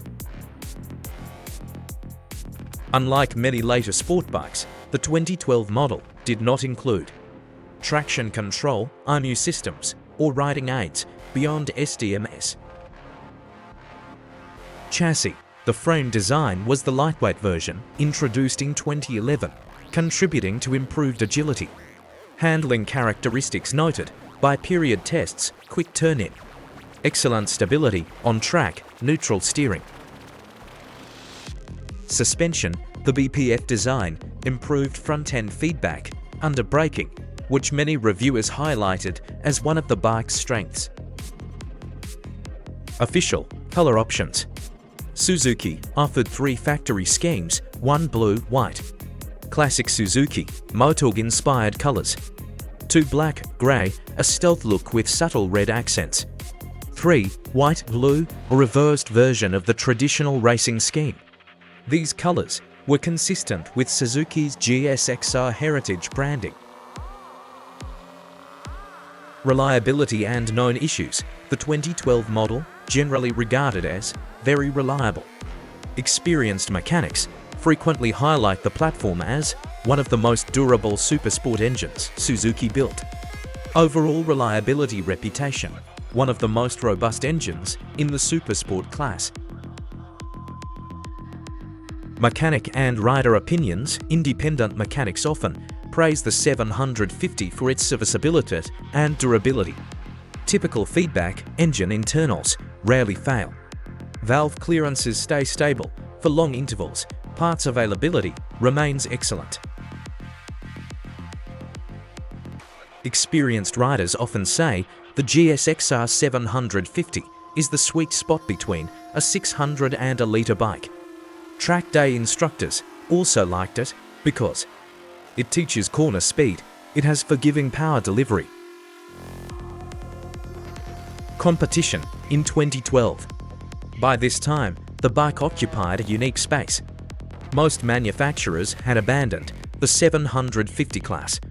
It effectively competed against both 600cc supersports and 1000cc superbikes. Supersport rivals, the main competitors, were bikes like the Yamaha YZF-R6 and the Kawasaki Ninja ZX-6R.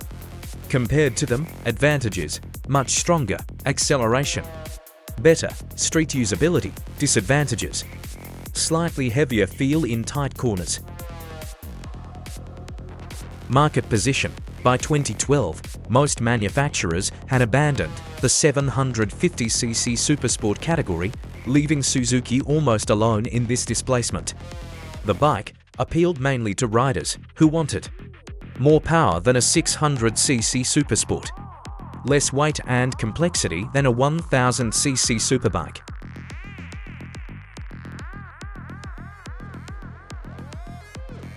Final character. By 2012, the GSX-R750 had become something rare.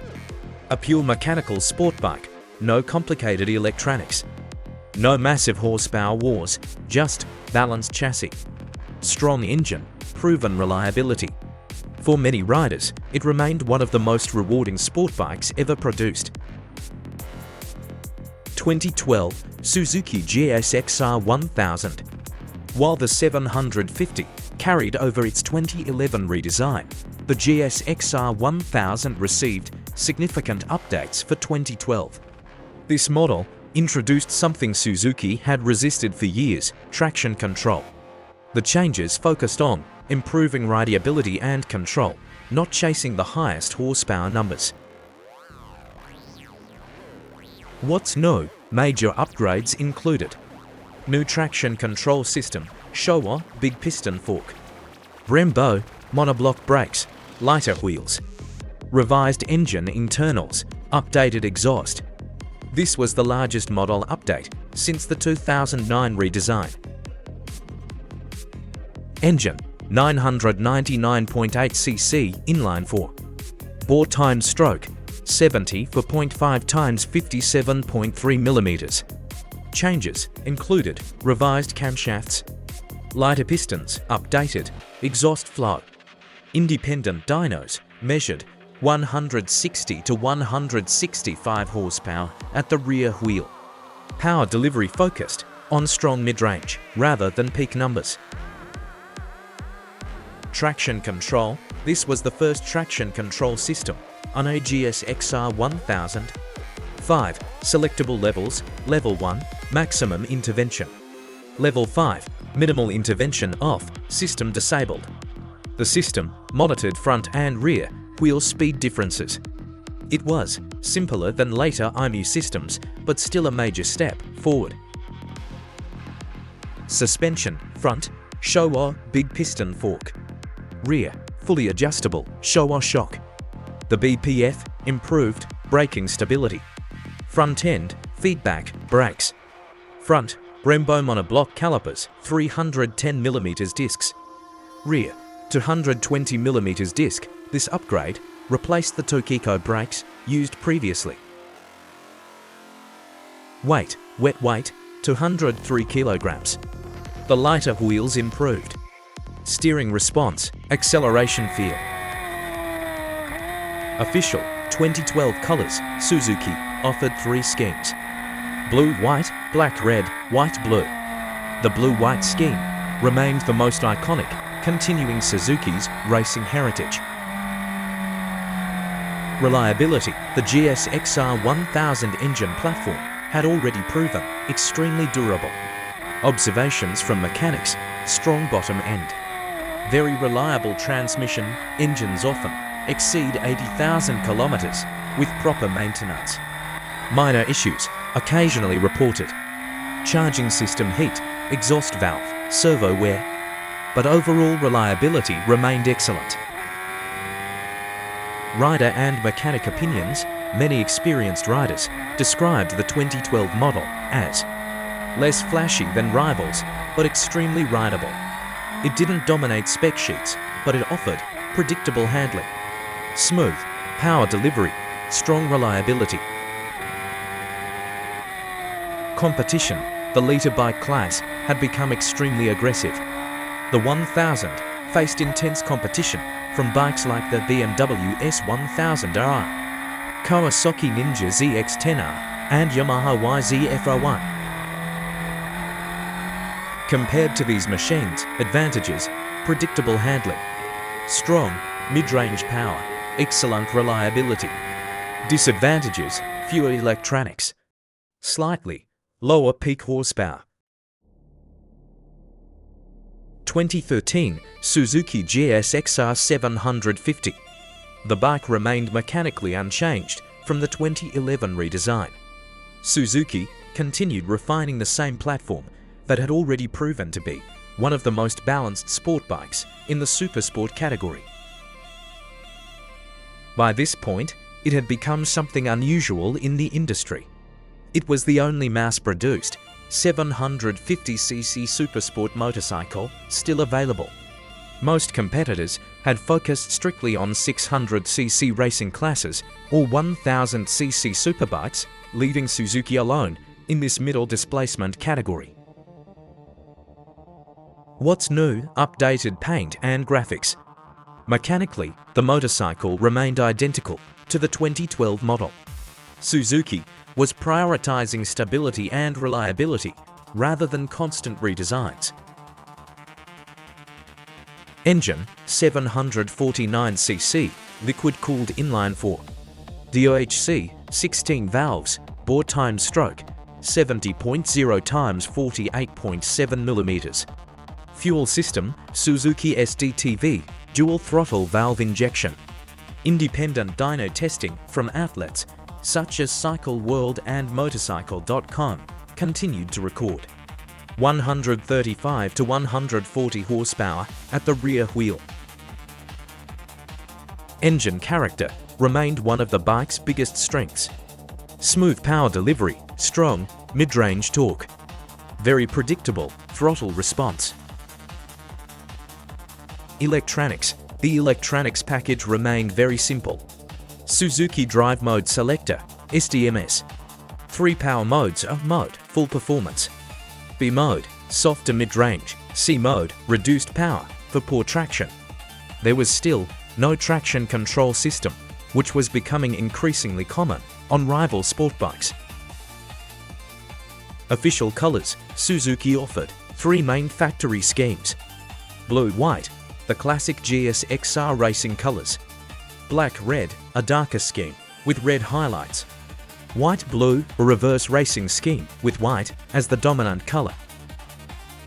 Reliability and known issues. By 2013, the GSX-R750 platform had developed a very strong reliability reputation. Mechanics. Frequently noted stable valve clearances, durable crankshaft and bottom end, strong transmission, reliability. Typical long-term observations include stator failures, occasional.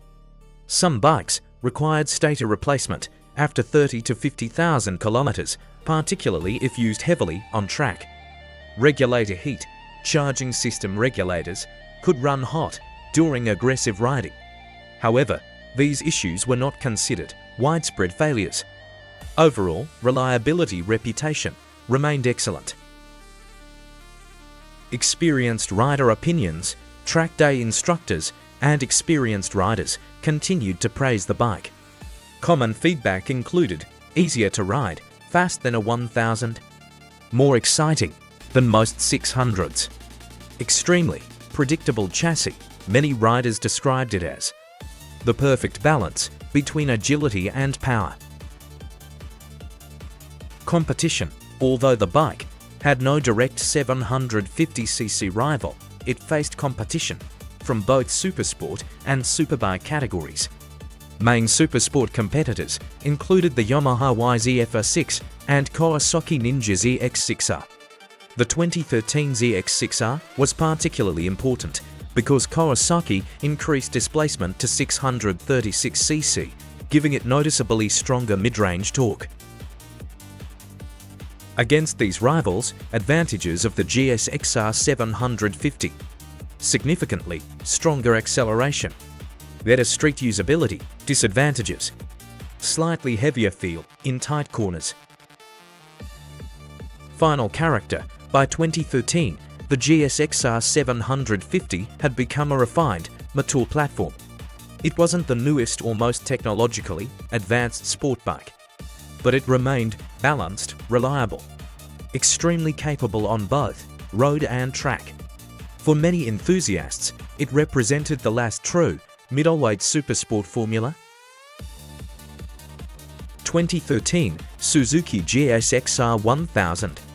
The bike entered 2013 largely unchanged after the major updates introduced in 2012.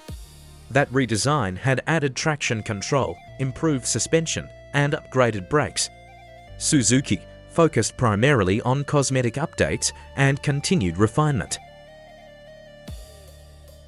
Official 2013 colors. Factory schemes included blue, white, black, red, white, blue. The blue-white scheme remained the most recognizable, continuing Suzuki's racing identity. Reliability. The model engine platform was already known for long-term durability. Mechanics frequently reported strong crankshaft durability, reliable transmission, stable valve clearance intervals. Common minor issues included charging system heat. Similar to the 750, regulators could run hot, exhaust servo wear. Some high-mileage bikes required exhaust valve servo replacement. However, catastrophic engine failures were very rare. Rider and expert opinions. Experienced riders often described the bike as not the most high-tech superbike, but extremely confidence-inspiring. Strengths noted by testers: smooth engine character, stable chassis, predictable handling. Competition. the superbike class had become extremely competitive. The 1000 faced strong rivals such as BMW S1000R, Kawasaki Ninja ZX-10R, Yamaha YZF-01. These competitors were beginning to introduce more advanced electronics packages, including traction control refinements, launch control, additional riding modes. Compared to them, the Suzuki was sometimes viewed as less technologically advanced, but it remained competitive through balanced chassis design, strong mid-range power, proven reliability. Year 2014. This year is interesting because Suzuki begins falling behind technologically, while competitors like BMW and Kawasaki escalate the superbike electronics race. The 750 was the last remaining production 750cc supersport. While competitors focused on 600cc race homologation bikes or 1000cc superbikes, Suzuki continued offering a motorcycle that sat perfectly in between. And although the platform had not changed mechanically since the 2011 redesign, it was still widely praised for its balance, reliability, and real-world performance. What's new? Updated paint schemes and graphics. As I said, Suzuki made no mechanical changes. This reflected a broader trend at the Japanese company during the early 2010s, long model cycles with minimal updates. Engine character remained one of the bike's strongest attributes. Key characteristics: strong mid-range torque, smooth throttle response, predictable power delivery. Experienced riders frequently described the engine as much easier to exploit than a liter bike. Electronics. The electronics package remained minimal. Suzuki Drive Mode Selector, SDMS. 3 selectable power modes: A mode, full performance; B mode, softer throttle response; C mode, reduced power, for rain or poor traction. Importantly, the GSX-R750 still did not have traction control. By 2014, this was becoming noticeable as many competing sport bikes had already introduced advanced rider aids. Chassis. The chassis design, introduced in 2011, continued to deliver excellent balance and agility. Track riders consistently praised the bike for quick turn-in, stable cornering, excellent feedback. Suspension. Front, Showa big piston fork; rear, fully adjustable, Showa monoshock. The big piston fork design improved braking stability, front-end feed, chassis composure during aggressive riding. Many testers considered this one of the best front suspension setups in the supersport class. Brakes. Front, Brembo, monoblock calipers, 310mm floating discs; rear, 220mm disc. The braking system delivered strong power with excellent modulation, making it very effective on track. Weight and dimensions. Wet weight, 190 kilograms. Fuel capacity, 17.5 liters. Seat height, 810 millimeters. These figures remained unchanged since the 2011 redesign. Official colors. Suzuki offered 3 factory color schemes. Blue-white, the classic Suzuki racing colors inspired by MotoGP machines. Black-red, a darker, more aggressive street appearance. White/blue, a reverse racing scheme with a white base.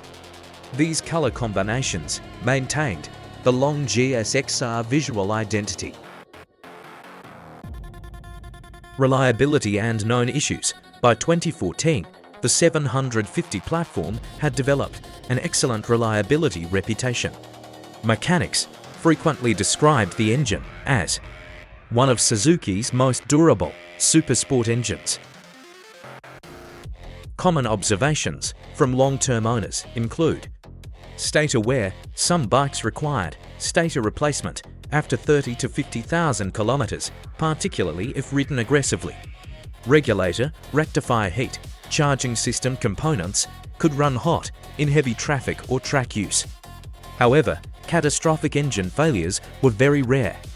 Many engines have exceeded 80,000 kilometers with proper maintenance. Experienced rider opinions, track day riders consistently praised it for its balance. Common feedback included easier to ride fast than a 1000, stronger acceleration than 600cc bikes, excellent front-end feel. Many instructors described it as the perfect learning platform for advanced track riding. Competition in 2014. Although the 750 had no direct displacement competitor, it faced pressure from both Supersport and Superbike classes. Supersport rivals included the Yamaha YZF-R6 and Kawasaki Ninja GSX-R. The 636cc GSX-R in particular had gained more mid-range torque, making it a stronger competitor than earlier 600s. However, the GSX-R750 still had stronger acceleration, better street usability. Final character. By 2014, the bike had become a mature and extremely refined platform. It wasn't the newest sport bike on the market, but it remained one of the most balanced and rewarding motorcycles Suzuki ever produced. 2014 Suzuki GSX-R1000. For 2014, the model continued largely unchanged from the 2012 update. Suzuki maintained the same engine, chassis, and electronics package. While competitors were rapidly introducing more advanced electronics, the 1000 remained focused on mechanical simplicity and rideability. Engine. The engine was known for strong mid-range torque, smooth throttle response, durable construction. Official colors. Factory options included blue-white, black-red, white-blue. Traction control. The bike retained its 5-level traction control system introduced in 2012. Levels ranged from maximum intervention to minimal intervention. Riders could also disable the system completely. Unlike some competitors, the system relied on wheel speed sensors rather than an IMU, making it simpler but less advanced. Reliability. The engine platform had already proven extremely durable. Mechanics frequently reported strong crankshaft reliability, durable gearbox, stable valve clearances. Common minor issues included charging system heat. Some owners replaced regulators as preventative maintenance, exhaust servo wear. High-mileage bikes occasionally required servo replacement. Overall, reliability remained very strong compared to many high-performance superbikes. Rider opinions. Many experienced riders described the 1000 as a superbike that prioritizes control and confidence. Compared to more aggressive rivals, it offered smoother power delivery, stable chassis behavior, predictable handling. Competition in 2014. The superbike class had become extremely competitive. Major rivals included BMW S1000R, Kawasaki Ninja ZX-10R, Yamaha YZF-R1.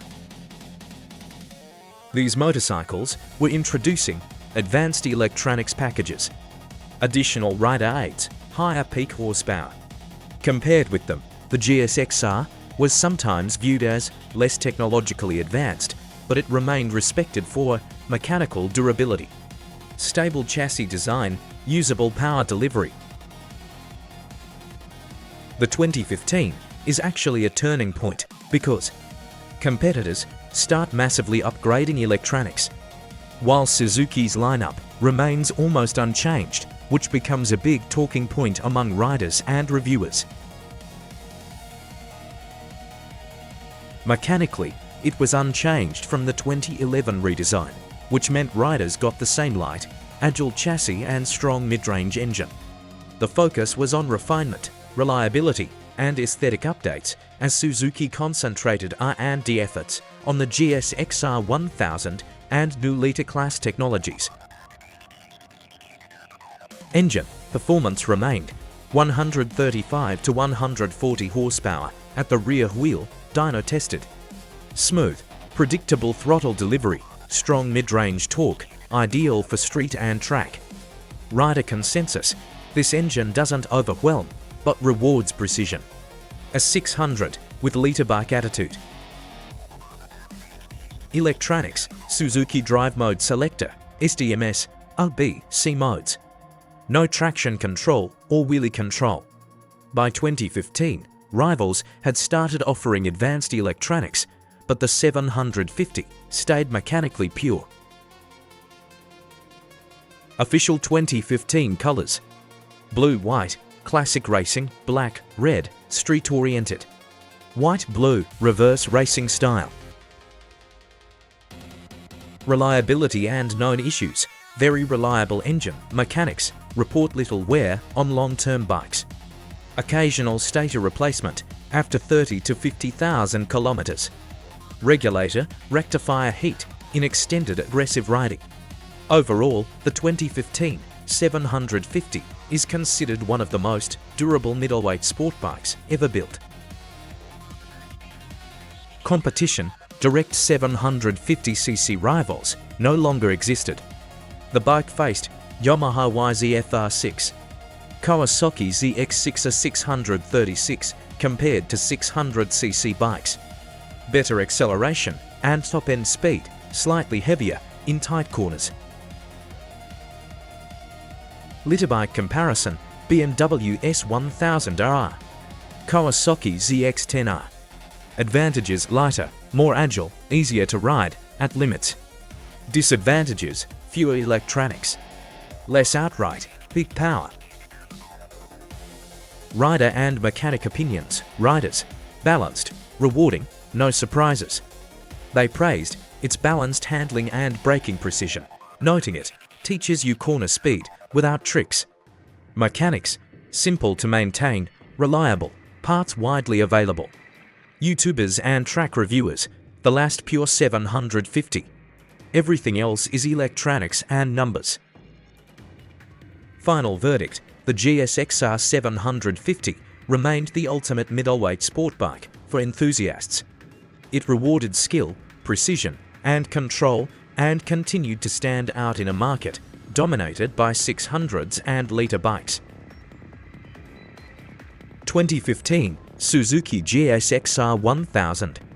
The bike was largely unchanged from the 2012 redesign, which had added traction control 5 levels, Brembo brakes, Showa big piston forks.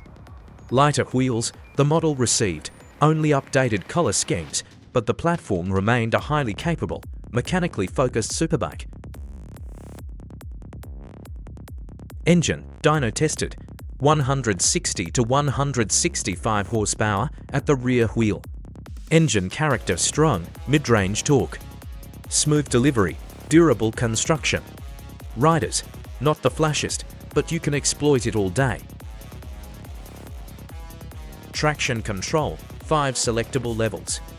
Simple wheel speed sensor system. System can be turned off completely. By 2015, competitors had INU-based electronics, but Suzuki's system remained reliable and predictable. Official 2015 colors: blue, white, black, red, white, blue. Reliability: strong engine longevity. Stable, valve clearances and transmission. Minor issues: charging system heat, exhaust servo wear, long-term durability, excellent. Competition: Superbike rivals in 2015. BMW S1000R 2015, IMU, ride modes, 193 horsepower. Kawasaki ZX-10R 2015, electronic suspension, TC. Yamaha YZF-R1 2015, crossplane crank, advanced TC and modes. Compared to them, advantages: reliable, predictable, less intimidating. Disadvantages: fewer electronics, slightly lower top-end performance. Rider and mechanic opinions. Rider's feedback: confident, smooth, rewarding. Stable at speed, predictable, confidence-inspiring.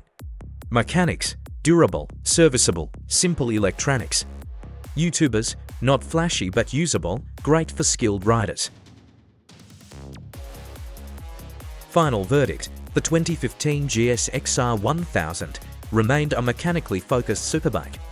It emphasized control, reliability, and rideable power, standing in contrast to competitors chasing peak horsepower and advanced electronics. 2016, where the GSX-R lineup finally receives significant updates on the 1000. But let's first see this year's smaller brother. 2016, Suzuki GSX-R750. It marked another stable year for the 750, with no mechanical changes from the 2011 redesign.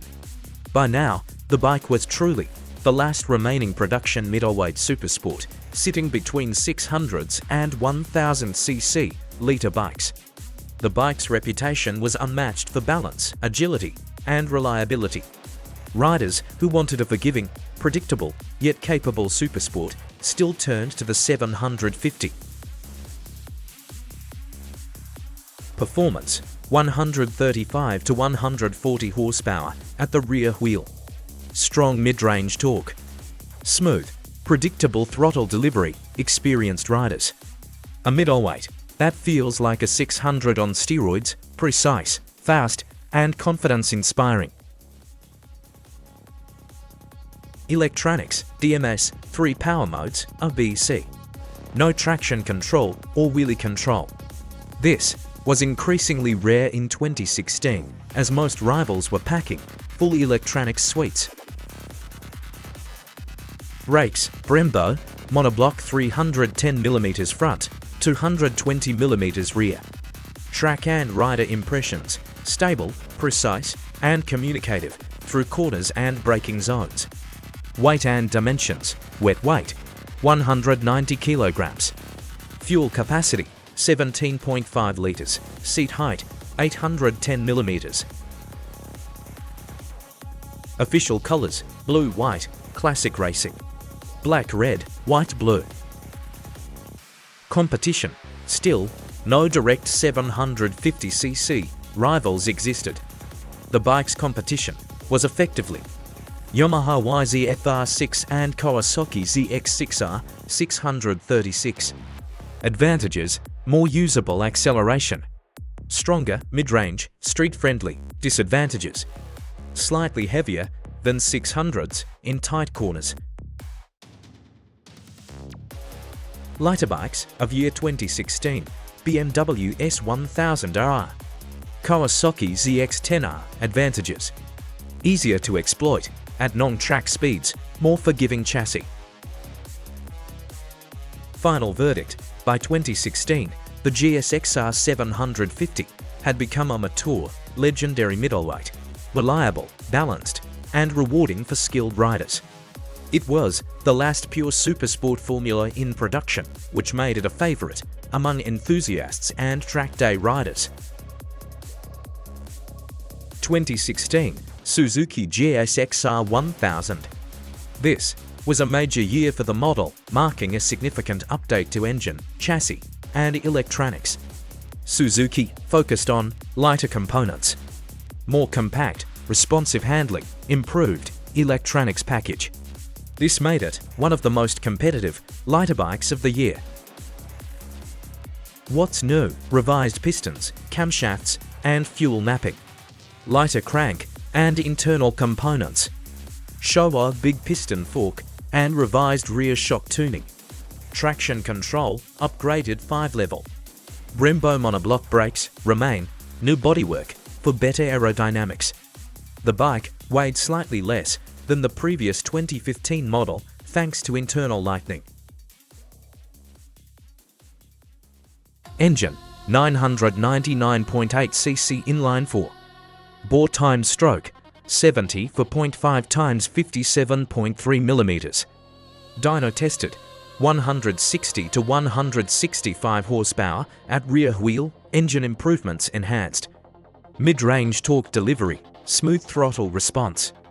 Engine braking control, experienced riders. It's more aggressive but also more controllable than before, perfect for both track and road. Electronics, 5-level traction control. Selectable riding modes, via DMS, option to turn off TC completely. While not IMU based, it remained reliable and predictable, giving confidence at corner exits. Suspension, front. Showa big piston fork, retuned, rear. Fully adjustable shock, retuned.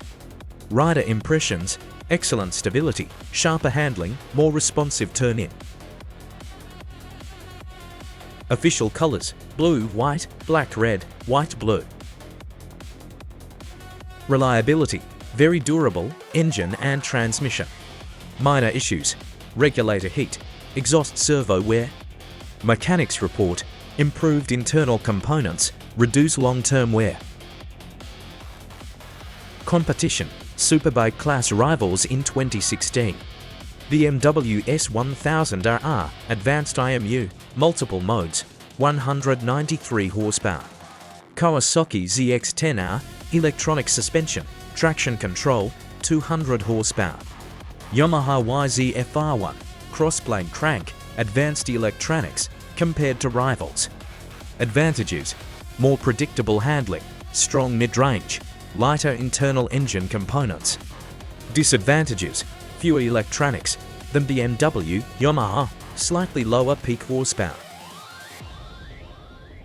Rider and mechanic opinions, track riders, sharper, more responsive, and confidence inspiring at high speeds.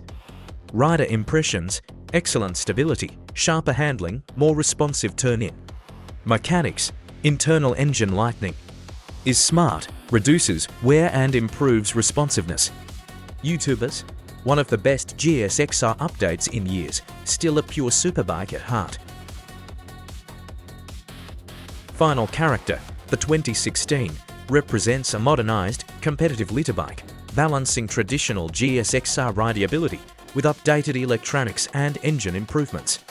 It's agile, reliable, and confident, keeping Suzuki competitive against heavily electronic European rivals. Epilogue, end of part 2. The age of dominance and the end of an era. From 2001 to 2016, the GSX-R didn't just evolve, it defined the modern superbike. This was the era where displacement wars exploded, where 1000cc machines replaced the 750 as the kings of the street, and where Suzuki, once again, proved it understood one thing better than anyone else: speed, without compromise. The 1000 changes everything. When the GSX-R1000 arrived in 2001, it didn't ask for permission. It didn't follow the rules, it erased them. A liter bike with the weight of a 750. Power that overwhelmed tires, chassis, and sometimes riders. And an engine that delivered brutality with surgical precision. From that moment on, the GSX-R750 became the purist's choice. The GSX-R1000 became the benchmark. Every manufacturer was forced to respond. Engine philosophy. Raw mechanics gives controlled violence. Across these years, one thing remained constant: Suzuki engines stayed mechanical, honest, direct. But the way they delivered power changed forever. From cable throttles gives to ride-by-wire. From analog ignition gives to layered electronic control. From raw horsepower gives to usable, managed performance. Yet, even with electronics, a GSX-R never felt artificial. It still felt like metal, fuel, compression, explosion, just refined, sharper, faster. Electronics arrive, but Suzuki resists overcomplication. While others rushed into complex rider aids, Suzuki moved carefully, almost stubbornly, no unnecessary gimmicks, no over-engineered systems, no loss of rider connection. When systems like power modes and traction control later years finally appeared, they weren't there to replace the rider. They were there to support aggression, not dilute it. Chassis, the constant pursuit of balance. If the engine was the weapon, the chassis was the discipline. Year after year, lighter frames, tighter geometry, improved mass centralization, more feedback from the front end. The goal never changed: make 180 horsepower feel usable. And somehow, Suzuki kept doing it. The GSX-R remained predictable at the limit, stable under braking, honest mid-corner, not the most exotic, but often the most rideable. The competition catches up. By the late 2000s and into the 2010s, the battlefield changed. BMW enters with the S1000R technology overload. Aprilia brings RSV4V for precision. Ducati pushes electronics and design forward. Kawasaki chases peak horsepower. Yamaha reinvents character with crossplane engines for the first time in years. Suzuki wasn't ahead, it was fighting to hold its ground. 2012 to 2016, the long shadow.